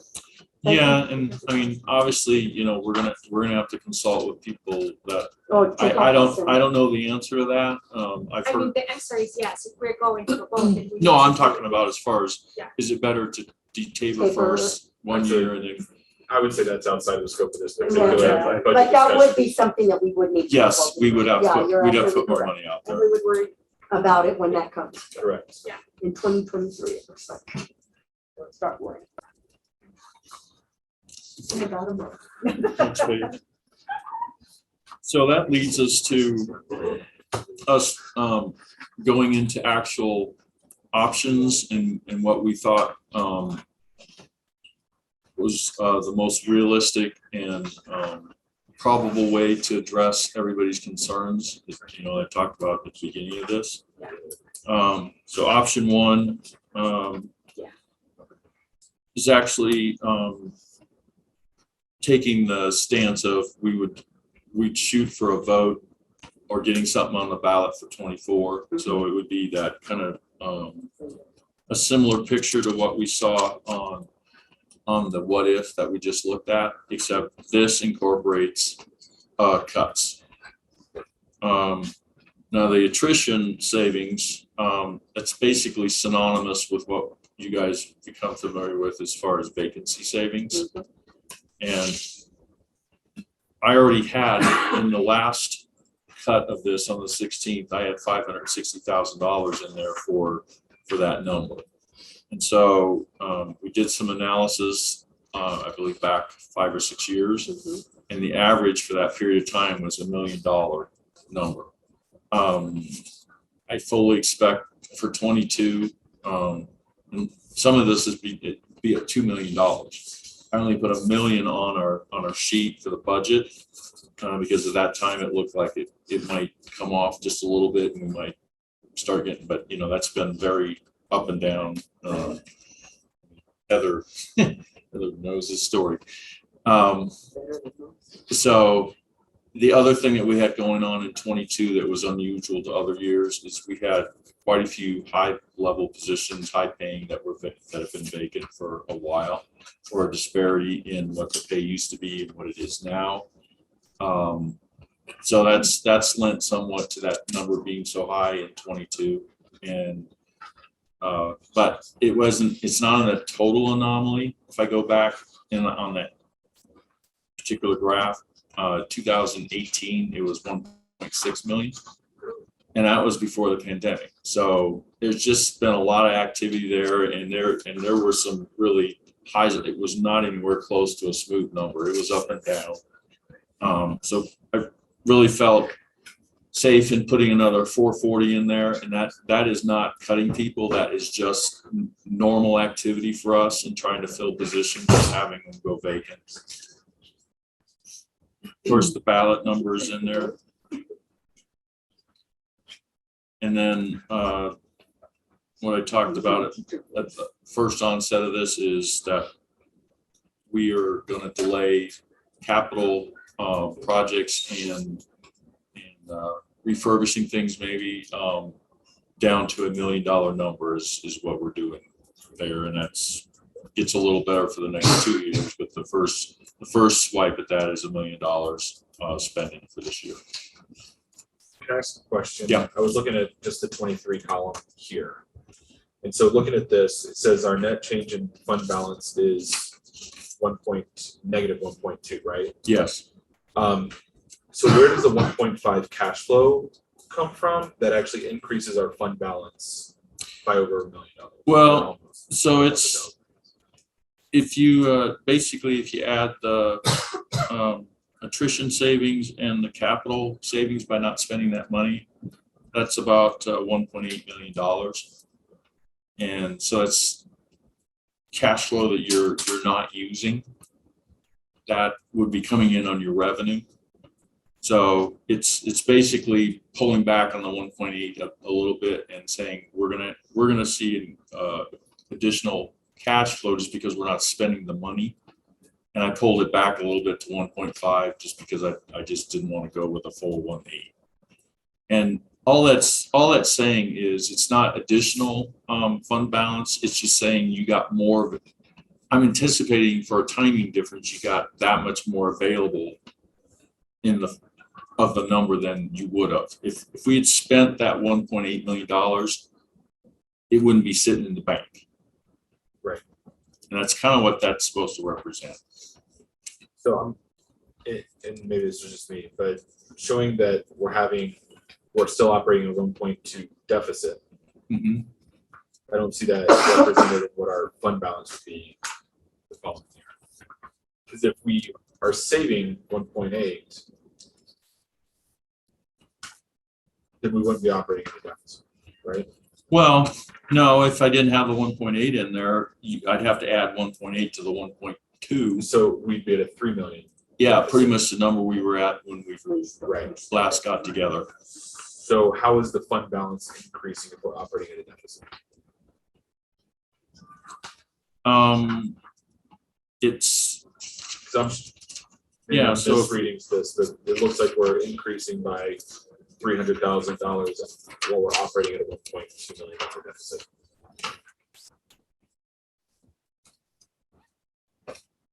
so our what is that 20?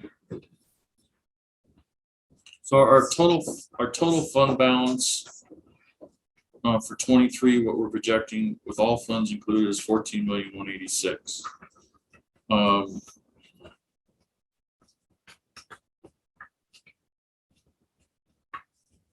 What page are you on? Oh, I'm back at page 2 looking at the projected fund balance page. Sorry. No, you're good. Let's make sure I can follow along with you while we're talking. So the $9.8 million is available. It's taking restricted funds out of that, and it's as far as back on the option 1, what we're recommending. Mm-hmm. The 9.8 represents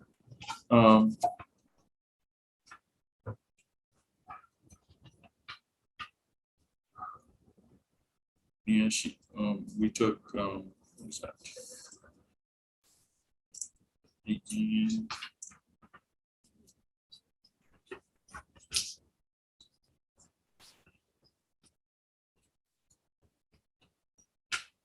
It's kind of it's a, we did one for the fund balance sheet, you know, with a 12 million, the net fund balance after the restricted is taken out of there.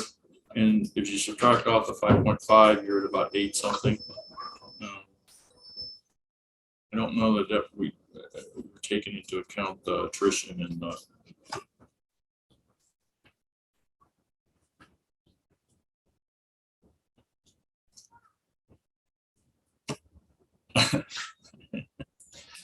I mean, I have the same question, so I'm glad it was somebody else that asked. I'm using my time now, not yours. Is that what you're saying? Because I mean, if there's a rationale, so what it looks like to me is we have the 1.8 that you're saying we freed up. Available cash flow is 1.5, which gives us a $300,000 buffer, but that doesn't feel like that takes into account the 1.2 deficit, and that's why I was just trying to understand what these numbers are, because I am not understanding where we're at right now. mm-hmm.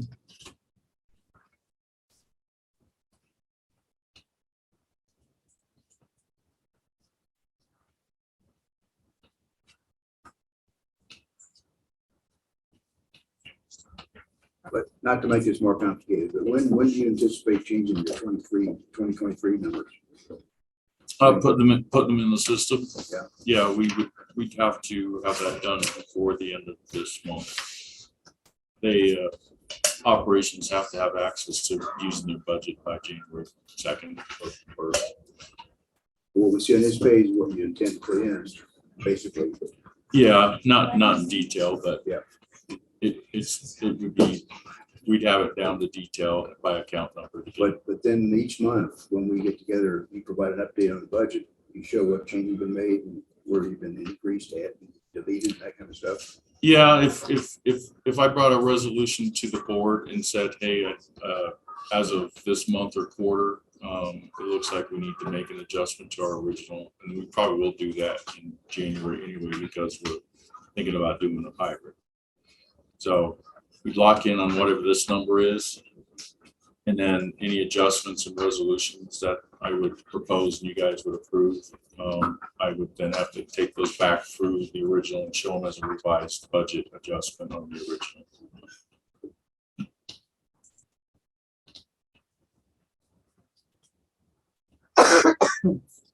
So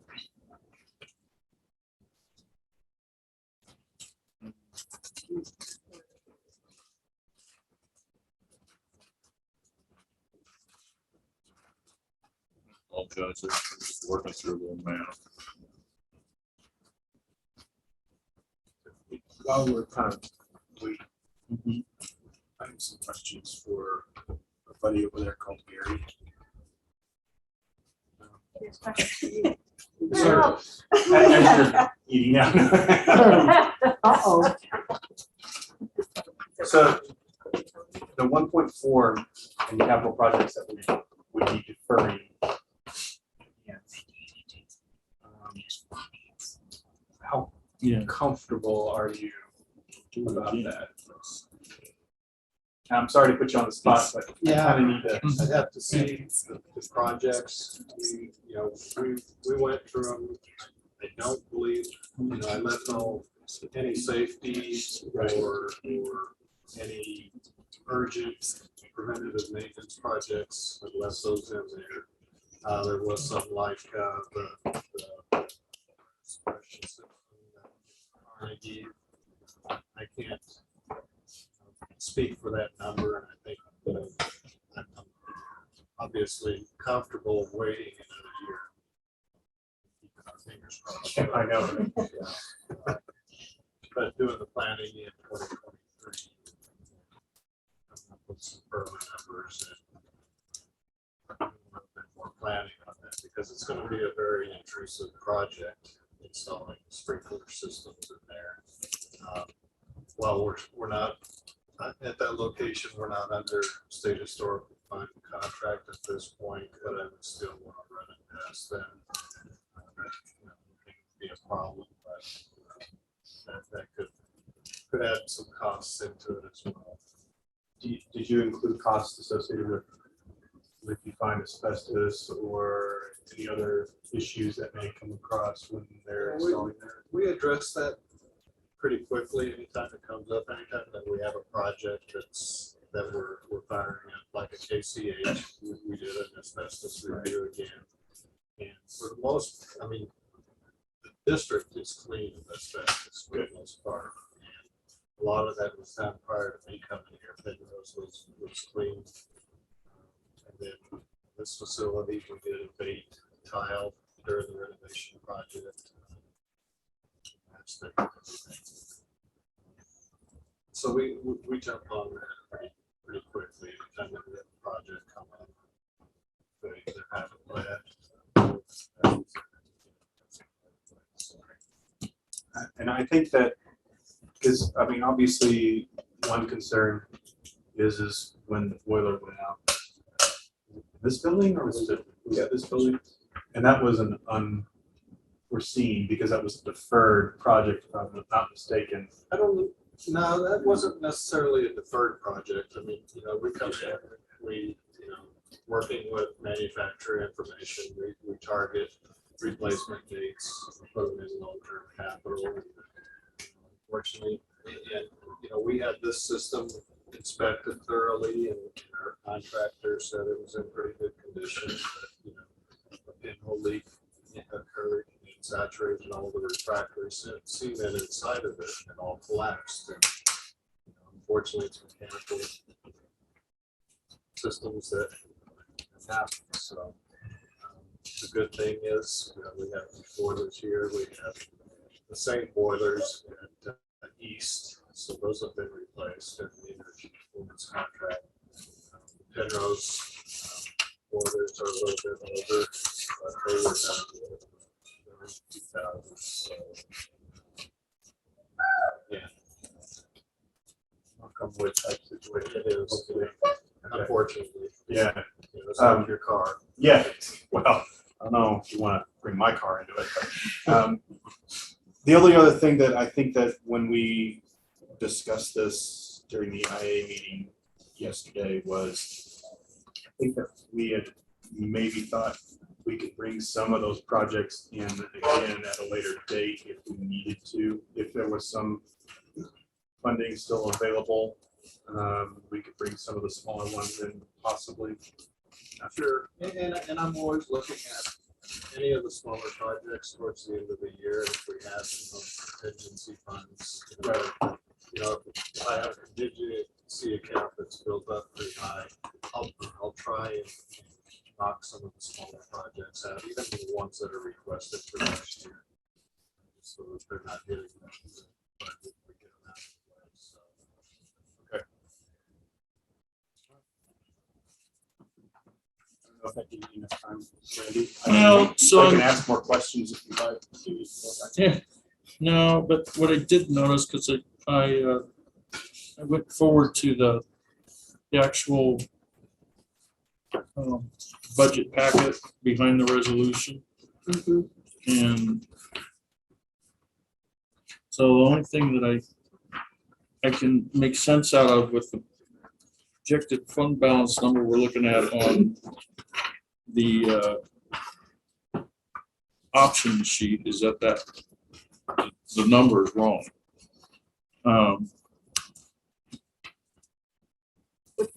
So if you go to the you go to the resolution for 1 and 2, and page 3, Okay, that's what I thought. projected fund balance. There's the net change in fund balance 1178300, and that's what it should be. On the other one, I obviously missed getting a number out of there. It's showing as 3,024,000, which isn't right. It's the one which that's what you were noticing, Aaron, was it's the 1178. Yeah, so the one that I was looking at with the option one in the packet that we're looking at on the screen. Yes. I think Yeah, I think what it is we really just didn't have that 1,178,300 subtracted out of that fund balance. Well, so Because that's, so, Because what you're showing is 10,1 in here, but 8,6 over here, which I think would be, that yes, sounds and correct. that's why I'm gonna look forward into this thing and see if there's an error on a form. And that's, these are two separate files, Right. and I didn't catch that. So it's all good. I just wanted to make sure we're looking at, I mean, so the 23 recommended here with the 1.2 deficit would put us at an ending balance at the 8,677, Yes, 7-7. not the 10,1. So we Yes. should be looking really at Yes. the resolution. one. Yeah. yeah, And that Right, one and is so it looks like accurate. the projected out is also, so the 24 would then be roughly another 2 million back, which would be about 6.2 roughly, instead of 8.2. Yeah. Okay. so that's what's going on with those two different files. And that available cash flow of the $1.5 million all it is a timing. It's That makes your sense. question was more around how do I get to this 8.6 on this sheet that shows 6.8? Right, so the cash flow is less of a concern for me. It was how are we showing an increase in fund balance with a 1.2 deficit? Yeah. But I think we've solved that. So Yeah. I think I'm in a better place now. So carry on, Mr. Green. Thank you. Go ahead with the packet. Yeah, I was gonna say that The resolution. when we do the approvals, it'll be based on On the the resolution, resolution. not Yes. separate. Yes. But I want to make sure that the discussion we're having is based off of Yeah. the correct numbers. Yes. Okay, all right. Thank So- you, Andy. Thank you for the question, and that's Okay, so working in separate files is fun. I have another question about the attrition numbers. Yeah. So that 440. Yeah. Is that based off of the 42 people that we're still waiting for? I know that you said that it was a little bit more than that. I think it was like 5 something. 560. 560. So is that 4? Yeah, and this is kind of where we get into that hybrid kind of thing, Right. because obviously, just because we didn't put on a piece of paper, we drew two different pictures. One, they're kind of like absolutes, and there is a hybrid in the middle. I think that's where we're actually going to end up. But I did not take out, because the scenario started getting to almost But endless. Oh, I know. also, Scott, that's projection. Yeah. So and I that's how understand. it's been done always. So there was never like, oh, that's what we're going to hit, but that's a projection that we're thinking. I mean, I would always love to have more people. Because I know the staff would like to have more people. Well, and so- I'll actually show you on option 3, because I think it's going to be taking pieces out of 1 and 1 and 2, like we talked yesterday, are basically the same thing. The only difference Right. is The The 500. the mill table. rate. Mhm. Yeah, or the D table. Right. But for 23, it's exactly the same number. But in option 3, I did show us taking out the 11 or 10 people, and the new salary number would be this. Yeah. Yeah, and Vacant and honestly, I positions. think that we all agree, we didn't really want to look at option 3, because that not only cuts people, it cuts services. Yeah, And that was one thing that we really, I mean, we wanted to see it, but we didn't want to do it. Yeah. Obviously. and I hope I, so without jumping ahead, because we will eventually get to the last page, but so our personnel expense with the 10 people out, I'm estimating will be 10 vacant. I meant Yeah. 10 vacant positions, Not Yeah. filling 10 We're not vacancies. 10 vacant positions being pulled. Yes, yeah, thank that's you. the one that we were not going to do exactly, right. Yes. So just pulling out 10 vacant positions that we didn't anticipate filling, 21,682,000 instead of 21,989,000. And then obviously I've got to adjust the attrition number. I took that from 440 to 340. go to option one and use the resolution package to go over Yeah, that. yeah. It feels like it would be more time efficient. Yeah. And just go through that, that's what we're recommending. So, yeah, so, And like I shared an email with all the board of trustees, also it will help us when we come to the staff morale and community. And we will have time and the budgeting and all the meetings ahead of time in new year. So then all the actions will be more responsive to the community, to the staff, than reactionary. And so it will be more information available ahead of time. So that's why that will be my suggestion or recommendation to look through that and see, discuss that. so to kind of wind down the balancing options package, it's the two real options for 23. The fund balance number is the 8,000,006 something instead of that 6.8. And then option 3, which obviously was too brutal.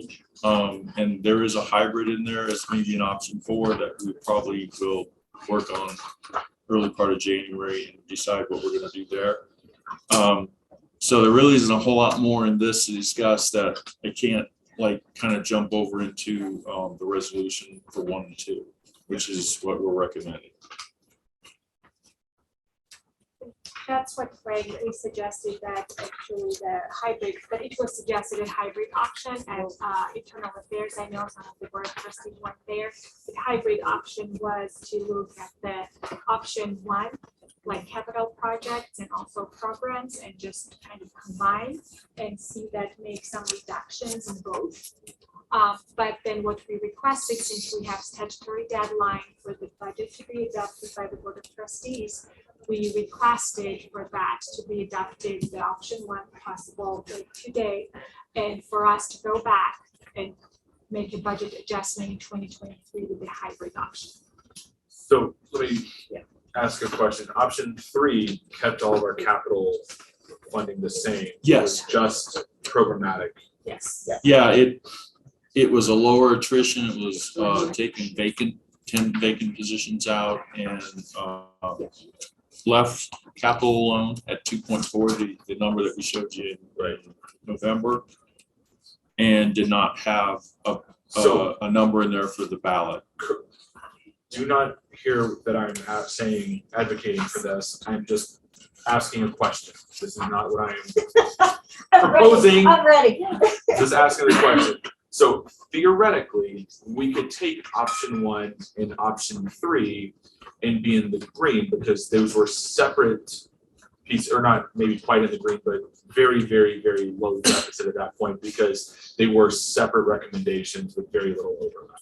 Is that true? Yeah, Okay.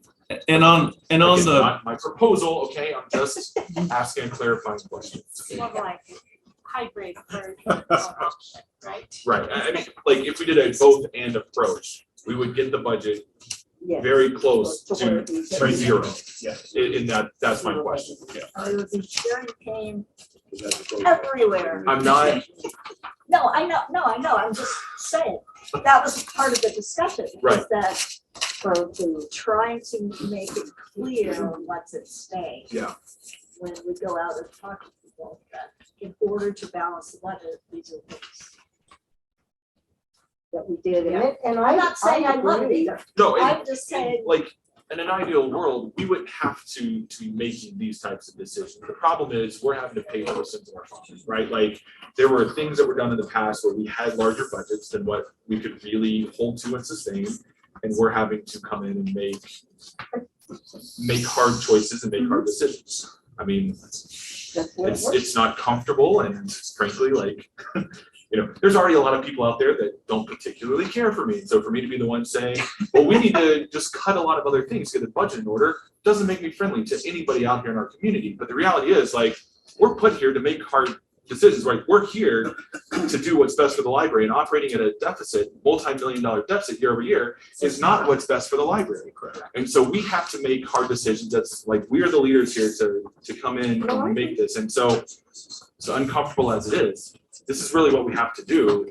Great. And we have to understand that, like, if we don't do this now, it will be forced on us in 3 or 4 years because it's not a sustainable place. And so if we don't make some of the cuts we're having to talk about now, we're talking about closing multiple branches in 40 years, 5 years, 6 years. And so even though this seems or could be taken as a drastic measure, this is really preventative to make sure that we are able to sustain long-term without having to go to those extremely drastic measures in 4 years or 5 years. As much as we would like to talk about detabering as the solution, nothing's guaranteed, and even that doesn't help us in the 23 budget. No. And so those are the types of decisions and discussions that we really need to be focused on. Is we can't talk about those hypotheticals in 2 years, 3 years, 4 years. What we have to do is look at what we have now and the tools that we have before us to make these decisions. And Karen, what I would like to see if we go to that hybrid method that we talk about, possibly still doing some things with facilities, let's say that, and doing something with programming. I want to see some data. Because we should be basing all our decisions on data. Absolutely. And if there are programs that we're hosting and we get one person, we do it every month, that's not really feasible. That's not, I know we're attracting one person, but I think that those are the things that we need to consider when we move forward. I personally wouldn't mind going ahead and moving the resolution to option 1 as suggested by management. And then taking into consideration that sometime in the new year, a month away, so get your brain working. Easy. We would have a resolution on what else could happen. Because I know in prior years, we were carrying all that money that we had set aside left it in the budget for vacancies, and they were not being filled. So we've had that, and now we're saying, well, no, that's something that we don't need to carry in the budget any longer because we haven't filled them. But we're going to be smart enough to have something in there, some type of contingency that, hey, if we get a good person to do this or whatever, something gets filled, we have money to take care of it. So I'm very comfortable with looking at option 1 with the idea of coming back.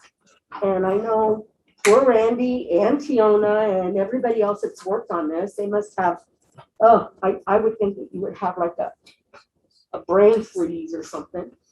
Because it does, like you said, this is 2 different documents. And you don't have them both open at the same time, maybe. I don't know, but I think we could get cross-wired. I know I do. I'm not very good in doing that now. So I think that, at least that's my opinion, and I would hope that the rest of the board would consider that. So what I had to drop a little early from our call yesterday, but one of the things that we talked about right before I hopped off was putting some sort of even a stabilization line, right? You say like, we will get down to X number and then work on what the specific cuts are after that. And so I would be comfortable in that vein more than just going straight forward one, but saying, we're looking at a hybrid approach. This is where we are right now. It's 1.2. And so like, let's move the option 1 with the line item that is another reduction of X number. What I don't, right? yeah. So it would be $200,000, $300,000, whatever that number is. And then we work in January, February with Randy and Tiona and team to work on what those specific cuts are that get us to that number. And I would be comfortable with that. Yeah, and I'm fine with that as long as we're doing it based on data. Yeah. And I agree with the data part. I just want to be cautious that just like we trust Gary to tell us what can be deferred and what are the things that we trust our staff. I would not like to see this board get into the weeds of, I like this program, I don't like this program. I mean, that's their job. And they could tell us that. And they can do it, yeah. I'm fine with that. Because I don't think, just from the conversations I've had with Tiona and watching her work and being the teacher that she is, she doesn't make any decisions without data. Right. So I'm very comfortable with that, but they would be the ones that would be in the weeds, not me. And we would give them the number and they would exactly tell us how they're going to do it.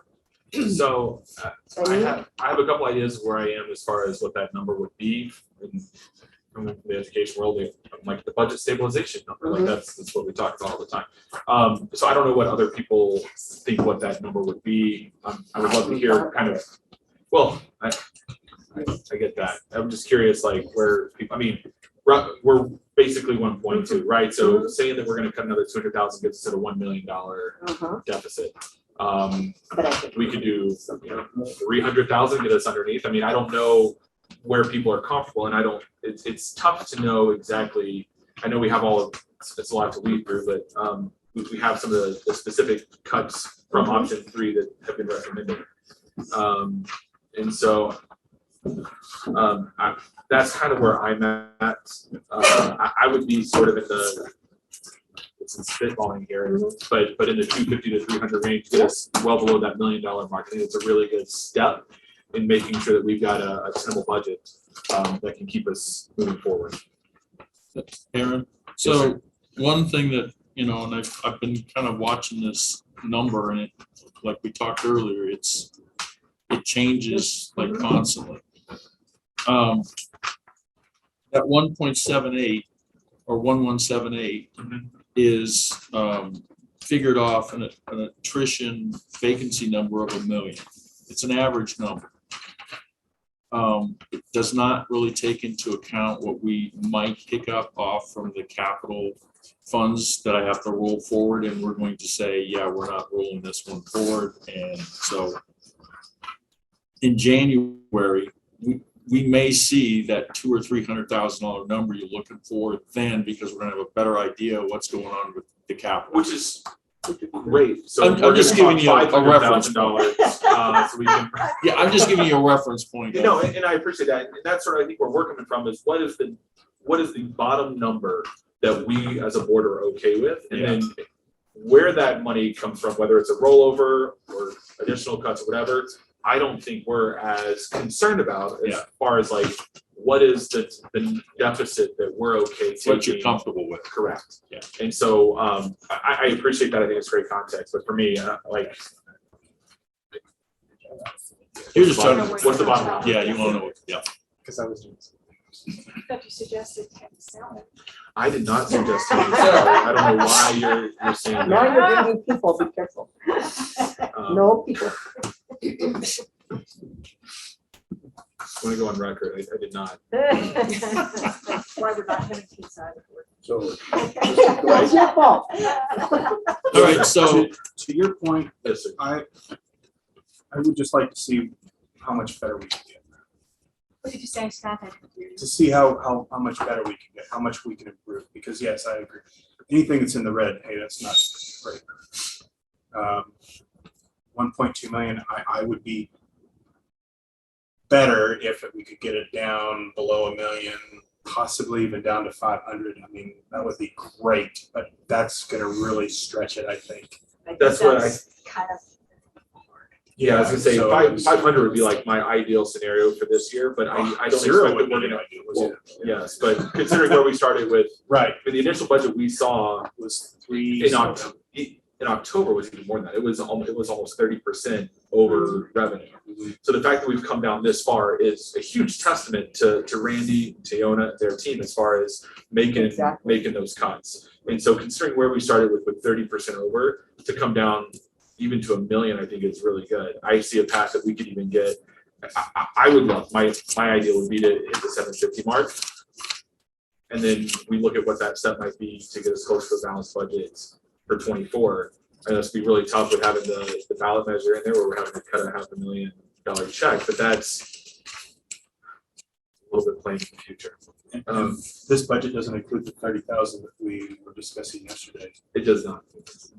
It doesn't include money for the. Money for the search. superintendent or the other search that I'm doing. It didn't, not for the CEO work. No, the CEO search, right? So that 30,000 So that still will be need an to come out. adjustment. Yeah, that will have Which to be would an have to be- adjustment in January. Correct. So here's going back, jumping around and going back to option number 3 and the dollars that came off from that option because we eliminated 10 vacant positions. So the net of that's going to be $207,000 payroll dollars that we wouldn't spend and we're not going to spend because we've kind of gone through the exercise and figured out we really need to do this. It just wasn't reflected in option one. So there's $207,000 that really isn't in the 1178 that will be when we do a resolution. So that drops us to 9. Yes. 9, Yeah. 10, I Yeah. guess. Yeah. And that's not touching programs. That's just looking at something that we work through and we see that as being something that'll happen because it's the right thing to do now that we know. Yeah. All right, so So we're getting closer to the. we're getting closer and I'm talking an awful lot. I haven't heard much from the other side of the table. So I've only been told not to talk. we said just to, Who told you that? I Me? did. Mina? I know. it was the general consensus, I think. So I've kind of jumped us forward into the actual budget document for the resolution for option 1 and 2. Mhm. And go to page 5, which is the projected 5-year forecast.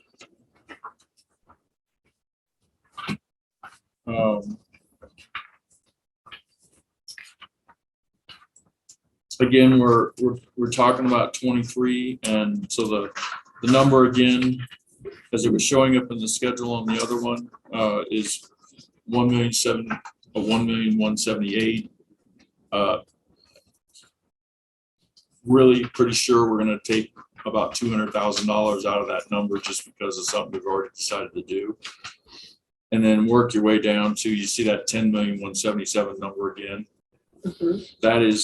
That's a good number. And that's the number that was shown on the other schedule with the recommendation on it. It just wasn't on the fund balance sheet because of a formula error or something. Trevor, do we usually include a 5-year forecast in the resolution? It was also provided before, it was in the whole book, remember, so, Yeah. yeah, that's, but now you will be So just approving. the I know, we're budget, just yeah. approving a 23, but I just, But yeah, if we're doing a resolution, to me, the 5-year forecast is kind of, you don't really need it in there in that resolution, Well, so unless it's required. in the actual resolution, we're only approving 23 numbers. Right. And so part of the resolution is adopting the budget and the appropriation amount, which is 40,455,469, which ties out to the column for 23. so I just want to clarify. For the board of trustees, is for me to understand it correctly, because it's late. And, just there are a lot of numbers. So, that, what was the recommendation for the board of trustees to adopt option 1 for by the management? But then in 2023, for us to come up with an option, hybrid option, and get the deficit by, did you say 300? We're still talking about what Yeah. that number is going to be. We Okay. haven't made a final Okay, that's why I determination on just that. wanted to make, Yeah. I didn't know if I missed something or. No, Okay. I thrown out a 750 number, deficit, but that was Just a number. discussion as Yeah. we're Okay. moving forward. Yeah. Whatever that number is, it needs to be realistic for staff to be able to Right, get to. And if it's which is not, why I talked Scott off of the 0 number, so. yeah.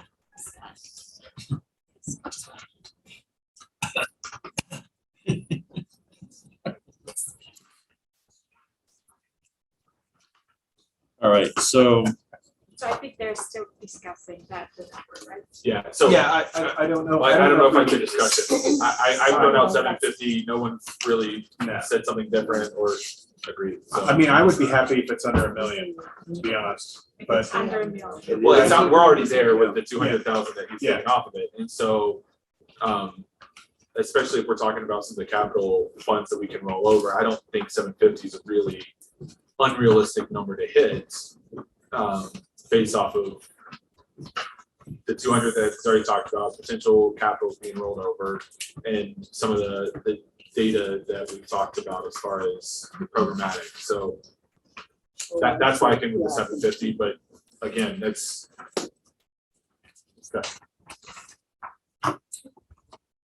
So, unless you guys want to continue, I was I think gonna, that's what the need to decide Okay. really Well, at this point. I do agree with Mina, it needs to be realistic. Mhm. So let's say we say 750,000. Well, I don't think that But- we can make that. Yeah, that's what. Yeah, I mean, I think that's a I was goal. gonna say, It's it's a like goal. start Yeah, shape. but- What we but talked about was we- having a line item In in the the proposal. resolution, Because right now, if we adopt option one, the option one is 1.2 Right. deficit. Yeah, And so what I was talking about was adopting option one with, with an additional budget stabilization line item that would be knock an additional X number off to get us to 750. whatever. Yeah. And that's what I was saying, that was the number that was up for discussion. Wasn't there, didn't we discuss this last meeting where we could look at the budget, approve the budget, but then have an amendment to the budget at a later date? yeah. Yes. Yeah, you could. So we do that. could, within the motion, whomever makes it, would be to approve the budget with an amendment stating that we would continue to try to reduce our overall deficit.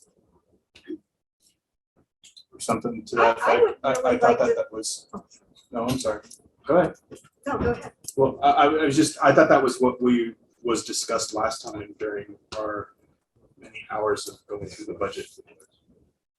It was one of the, Mhm. there were several different paths forward, so that's why. I guess I would like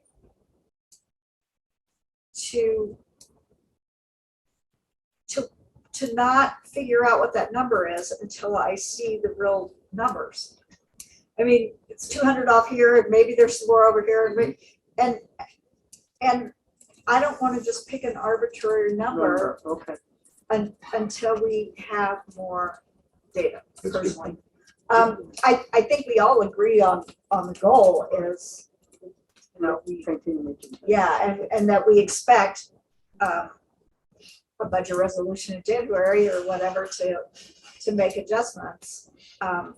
And you guys know what we're looking for. But I mean, if you came in here and said that we already got it with adjustments and whatever down to 700, is that great? Or are we gonna say, well, then let's get it, you know, I don't know till I see it. Yeah, it's kind of two different exercises. Approving the budget as presented, and we definitely, I'll be presenting resolutions every month if necessary, every quarter. It definitely will be a lot more than once a year. And we will have something in January because that's basically what you guys are requesting. And kind of like Tayon had talked about yesterday, because we do have to approve a budget for this year by a certain date. That's kind of why we started talking about the beginning of next year and coming up with more of a hybrid one. And no, I'm not going to forget that. I mean, I know that's a goal, and I think we can get it down a little bit. We don't have enough information sitting in front of us to answer all the questions to get those adjustments in there. But I think as far as today, short of us having a hybrid and kind of communicating that I know there's going to be another 200,000 that you can bank on, just it's in the bank basically. The resolution, and I haven't read it yet, I have to read it in the record, would be for the appropriation of the $40 million on option one or the number that's on option three.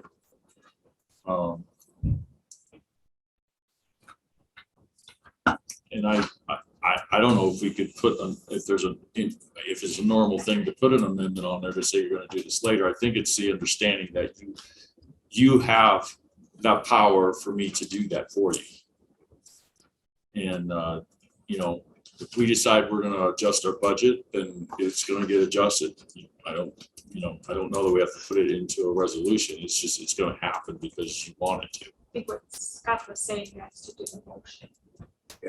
We need to move motion to accept option one and realize it's gonna change. That's the whole thing of these. I mean, over the years, been here. Yeah. There's not a single month that's the same. We make changes because of, get real numbers and all of a sudden it replaces what we've seen here. I also think the exercise that staff and leadership have already been going through to get to this point, it would be unfair for us to continue to say, now keep cutting, unless there are truly tangible ways to move forward and be presented with that. And like, even if Gary, I'm looking at Gary, I'm thinking about Randy. Sorry, that if Randy, you've already said that there are areas and spaces that there already will be a reduction to the overall deficit. I think that gets presented in an amendment in actual numbers versus just arbitrarily saying that this is happening right now, it's already gonna happen. Yeah. But if the intention of what options we've been given, at least at this point in time, our recommendation of option one with the 1.178,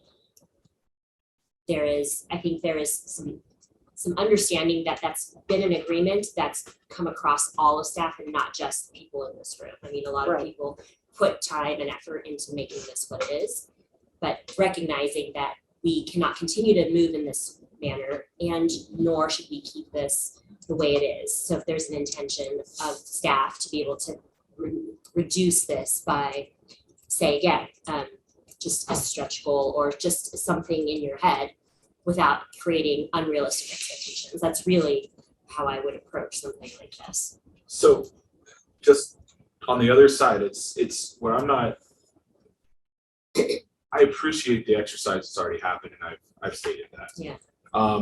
We were presented with options that, as we've all discussed, were presumably based off of data. That's how we trust our staff to do that. So we already have recommendations about data-driven decisions of areas that could be cut programmatically. And so to say that we'd be talking about this number arbitrarily, I think is a little unfair, because they've already done that exercise to talk about where some of those additional cuts can come from. And it's just a matter of really what we're talking about is blending the two options. We're not asking them to go through and just find additional cuts. These are cuts that have already been identified, and we're asking them to marry the option one and option three, because apparently it doesn't matter, into a single proposal or a single budget item. So talking about this being arbitrary feels a little unfair to the work that they've already done. But I also believe that if they did that, and it's not really an ideal scenario, I hear you in saying that we're thinking about the future, not just today. So we're preventing future things that have to be really considered even more heavily. Then why wasn't that presented to begin with as the first option? That you mean the marriage of two options? No, the third option. Why, if it was more reduced, why was I wrong? It's not. No, option one is a more drastic reduction than option three. Okay. Option three Sorry, is I programmatic, reversed it. Okay. and option one is capital. Yeah. Okay. Sorry about that. No, you're good. And option three, because like you said, we have no guarantees on it. So we did not work that in there.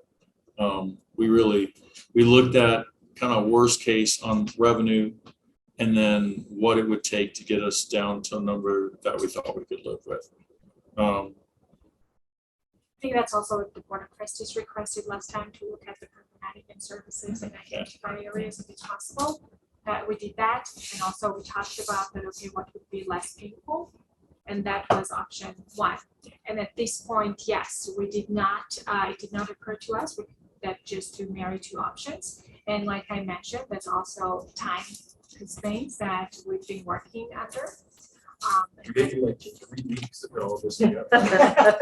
Why did So- you finish? So that's also one of the reasons. So yes, that totally makes sense. That also even talking about, yeah, there should have been another option that it's like together. Yeah. So all that to say, I appreciate the work that you guys have gone in to work on this. Again, this is not a comfortable exercise, I think, for any of us to go through and talk about. None of us feel good about trying to make cuts to what our community has come to know and expect from us. But the reality is, we have to make tough decisions when we start looking at these projections. Yeah. So, I have a hard time supporting the full 1.2. I know we're talking about an amendment, or ongoing amendments or whatnot, but I think for me,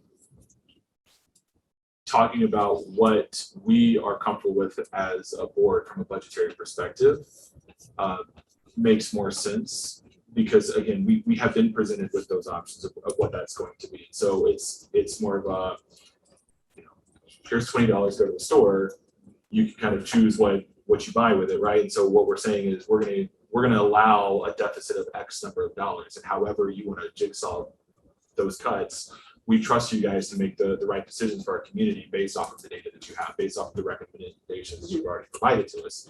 And so again, I mean, some of those, I mean, the 200,000 coming off from that is really a nice push and already pulls us under the $1 million mark. And so, I mean, I would be much more comfortable if we're going to adopt a budget. Let's go and factor that in, and instead of this 44.55, whatever your 200.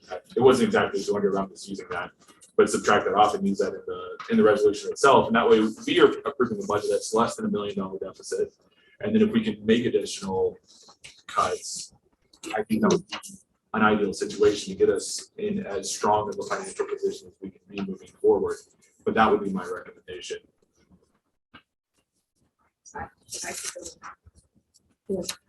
So somebody want to make a motion? Randy, what was your number? Do you have the exact number? Yeah, I don't have the exact down of the dollar, but it's about 207,000 is what that's what we're anticipating. Okay. So yeah, if we just did 200, that puts us under that mark. So that's 42.55. Mm-hmm.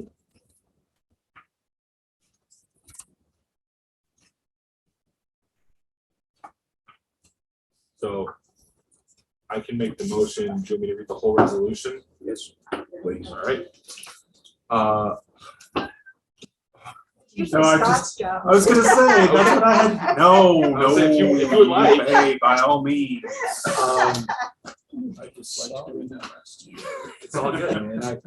I can read. Okay. Go ahead. A resolution summarizing expenditures and revenue for each fund, adopting a budget and appropriating funds is outlined below for the Pikes Peak Library District, Colorado Springs, Colorado, for the calendar year beginning on the first day of January 2023 and ending on the last day of December 2023. Whereas pursuant to Colorado local government budget law, the Board of Trustees and the Pikes Peak Library District must adopt the annual budget for 2023 by December 15, 2022. And whereas the 2023 original adopted budget must recognize revenues and have available fund balance sufficient to cover the appropriated expenditures set forth in the annual budget. And whereas a preliminary balanced budget for 2023 was submitted by the Chief Financial Officer to the Board of Trustees on October 7, 2022, as required by the Colorado local government budget law. And whereas pursuant to the notice published in accordance with the Colorado local government budget law, the proposed 2023 budget has been open for inspection by the public since October 7, 2022. And whereas public hearings were held by the Board of Trustees on October 7, 2022 and November 16, 2022, in order to provide interested citizens an opportunity to file or register any comments or objections and to review evidence and hear testimony as presented to the board on the proposed 2023 budget. And whereas up to and including this date, said proposed budget has been open for inspection by the public and interested citizens to be given an opportunity to file or register any objections to said proposed budget pursuant to Colorado local government budget law. And whereas attachment A outlines the revenue expenditures and fund balance details of the 2023 budget.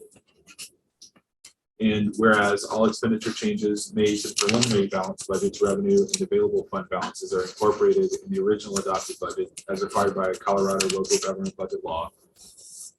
Now therefore be it resolved by the Pikes Peak Library District Board of Trustees that the budget is section 1. The budget is submitted, amended, and summarized in attachment A with the addition of an additional $200,000 coming off. Hereby is approved and adopted as the budget of the Pikes Peak Library District for the year 2023. The following sums are hereby appropriated from revenues and available fund balances of each fund to fund for the stated purpose. General fund, 35,667,000. But we're taking $200,000 off. We can't add all the numbers up. Oh, that's what we're taking. I'm assuming it's from the general. 35,667,371. Capital fund of $1 million. Self-insurance fund of $3,588,098 for a total of $40,255,469.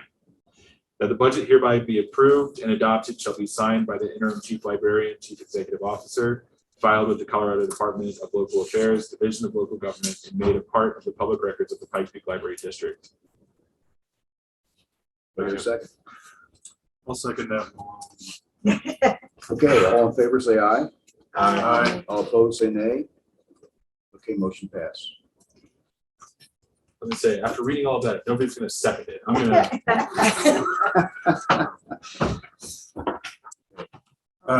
So I'll have to adjust this for your signature, Doctor. And I'll adjust the schedules in behind, so the number that gets presented to the state is matching the district. And then if you could just send that out to the rest of us. Yeah, Definitely great. Yeah. Do we want to do the mill levy now, or do we want So to wait? we added until- it to later, so I would say. Oh, you did C2. Yeah. Right. So from what I It's understand, technically new business, so it doesn't belong here. Well, but I was thinking right before Tina did her spiel, so 0 so to 5. from what I understand, because a resolution, we've got a resolution for option 3, and that would have to be read into record, and you need to vote that down. I understand. Don't believe so. No. Or- No, It we was can just have, some- we can have 2 different resolutions, choose one. And then the other one The other falls. one can fall off. So the next order would be, Yeah. So we can make a motion to amend the agenda if you would really like to. We did, but we put it after the chief librarian thing, and they just want to do it now. Oh, because they're not, okay. Sorry. I was just thinking we were on the budgeting path, Okay, and this was makes kind of sense. associated with Okay, yeah. budget numbers for next year. Okay, you out of order. The agenda is the agenda. Yeah, okay, Okay. So- okay, Tiana. So, I know that we weren't supposed to have any reports, but I did include in the board of directors package, there was a book that not a book actually, we studied that we received a request from our community member to reconsider and possibly to take it up. So we did, as you see from your packet, our librarians did a great job looking into all of that, identifying if it was appropriate or not for children. And I decided to retain it and not to make any changes to that. And the title of the book is the Disco Kitchen Disco. Kitchen Disco. Kitchen Disco. So, and as you see also from all the correspondence there, the reasoning was that that patron thought it was not appropriate for children, and there might have been some kind of sexual confusion. So, but again, it was not looking and reading that and reading all our librarians' feedback and also all other data that was provided to me, that was decided that that was still appropriate for children, and we were taking it. So that's my spiel. So, That was pretty in-depth. I appreciated the handwritten. Yes. Yeah. Yes. yes. And there will be more coming next in January. So, and again, just we have not, it has not come to my office officially yet. It will be there soon. There is another reconsideration request that we will be reviewing, but yes. So that's what we are. But in January, I will be presenting another one that we read right now. Do we deny reconsideration requests for any reason, or do we always reconsider votes that are submitted for reconsideration? We would deny them if we had had a reconsideration request within a certain number of years. I think it's three years. Yes, and so if somebody else came and sent us another request for the same book, we would deny that. We would provide them the information that we did this time around. Yes. Yes. Thank you. And the letter was mailed to the patron with the decision. So, yeah. Okay, Scott, I'm done with my spiel. Okay, mill levy. So we're gonna do the mill levy. Someone else gets to read this one.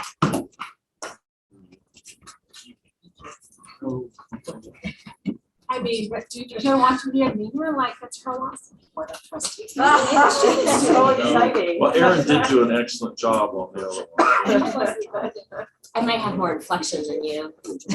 Go for it. Just kidding. But we have a resolution on over here. All right, all right, I'll read it, if that's okay. Resolution to set mill levies. A resolution to establish and approve the certification of the Pikes Peak Library District's mill levy for the 2022 property taxes payable in 2023 and allocating revenues from such property taxes and the specific ownership tax among the district's various funds.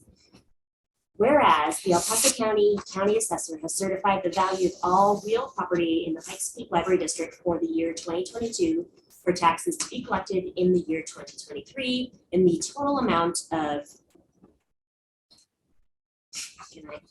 $9,616,485,960. And whereas the Board of Trustees of the district desires to establish the amount of property tax revenues to be collected from levies against the valuation of all taxable property located in the district. And whereas the Board of Trustees of the district, in compliance with Tabor, establishes the amount of property tax revenues to be collected that will not exceed the maximum amount of property tax revenues the district is allowed to receive under the Tabor Amendment, and whereas the district is authorized to recover revenues lost through abatements, said amounts to the district being 0.018 mils in the amount of $169,283, and whereas the Board of Trustees has discretion to allocate the levy of 3.494 mils plus 0.018 mils from the abatements for a total of 3.512 mils among the various funds of the district, which funds for the year 2023 are the general fund, comma, capital fund, comma, and self-insurance fund as follows, semicolon, and general fund at 3.197, capital fund at 0, self-insurance fund at 0.315 for a total of 3.512. Whereas in addition to revenues collected from the levy upon all such taxable property in the amount of $33,773,099, the Board of Trustees desires to allocate to the general fund those revenues anticipated to be collected from the specific ownership tax, which revenues for the year 2023 are anticipated in the amount of $3.5 million. Whereas the Board of Trustees of the Library District has adopted the annual budget in accordance with local government budget law on December 7th, 2022, and now therefore be it resolved by the Pikes Peak Library District Board of Trustees, Section 1, that for the purpose of meeting general operating expenses and to help defray the costs of government for the Pikes Peak Library District for the year 2023, there is hereby levied a tax of 3.512 mils comprised of a general operating mill levy of 3.494 mils and an abatement mill of 0.018 upon each dollar of the total valuation for assessment of all taxable property within the district for the 2022 assessment year. Section 2, that the Chief Financial Officer of the Pikes Peak Library District is hereby authorized and directed immediately to immediately certify to the County Commissioners of El Paso County, Colorado, the mill levies for the Pikes Peak Library District as here and above determined and set, adopted this day of the 7th of December, 2022. Okay, it's been moved and seconded. All in favor, say aye. Aye. Opposed, say nay. Nay.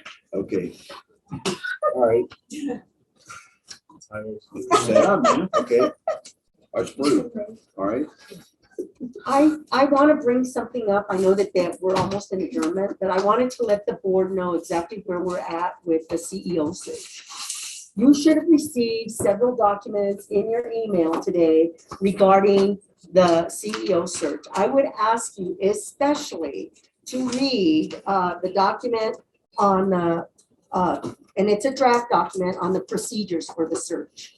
Provide any feedback to myself or Debbie of anything that you would like to see that maybe we left out or forgot or whatever, as we were looking at that document. And our hope is then in January, we will begin the search process. Also, I have to let you know that because Tiona, and I don't need to name names, the CEO interim was in place for a longer length of time than 6 months, we approved last night in governance that Heather would, because of the law of the equal pay for equal work law, I'm getting very good. Act, okay, act, which is a law. It requires us to post that position internally. So that has been posted, I believe. We do have to add some dollar amounts to it. Yes, so once we have that, then we'll. Yes, so we will be posting that, and then in January, we will do a full search. Anybody have any questions? The only thing I'd like to add to that is if you send it to Dora and to Debbie, you've got to CC Laura. Oh, yes, definitely. We will, yeah, make sure that Laura gets. Separately, it's perfectly fine, But when it's but two, if it's more than two board members, you've got to include Laura on. and we appreciate your trust on letting us do this. It's been a very intense learning. That has been a crash course. Thank you. Anybody have any other comments? Yeah, I was gonna, Yes, Laura? I'm sorry. We set the meetings every year. So for now, 2023 does not have the meeting dates set. Do we want to just proceed with January as we've been doing? Will we vote on it then in January, or we just want to keep it going? Keep it going. I think it, so keep it going. for now. keep it going the way it has been. Okay, all right. If we I will get get feedback that. from like the council or the commissioners, and I don't know who the liaison is going to be next year, but if they can't make those times, then we'll adjust our Then we'll meeting. figure that out. Okay, I will send all of the meeting invites out then for next year. Thank you. Thank you for bringing that up, Laura. The other thing I was gonna say was just thank Mina for her service on this Oh, board. This is her definitely. last meeting. And so we wish you the best in what you do in the future, and thank you for everything that you've done. But also, we will discuss it later, but we will have something. An like a appropriate reception, send-off. Farewell for you in Yes. January, so I'll be in touch with you to make sure that you will be there. So you can't leave. You gotta wait till January. You can't leave just yet, Lena. Then she didn't say what year. What's your, it will be January. January 2028. No. Thank you. Right? Okay. Any In my other privilege. comments? Okay, meeting adjourned.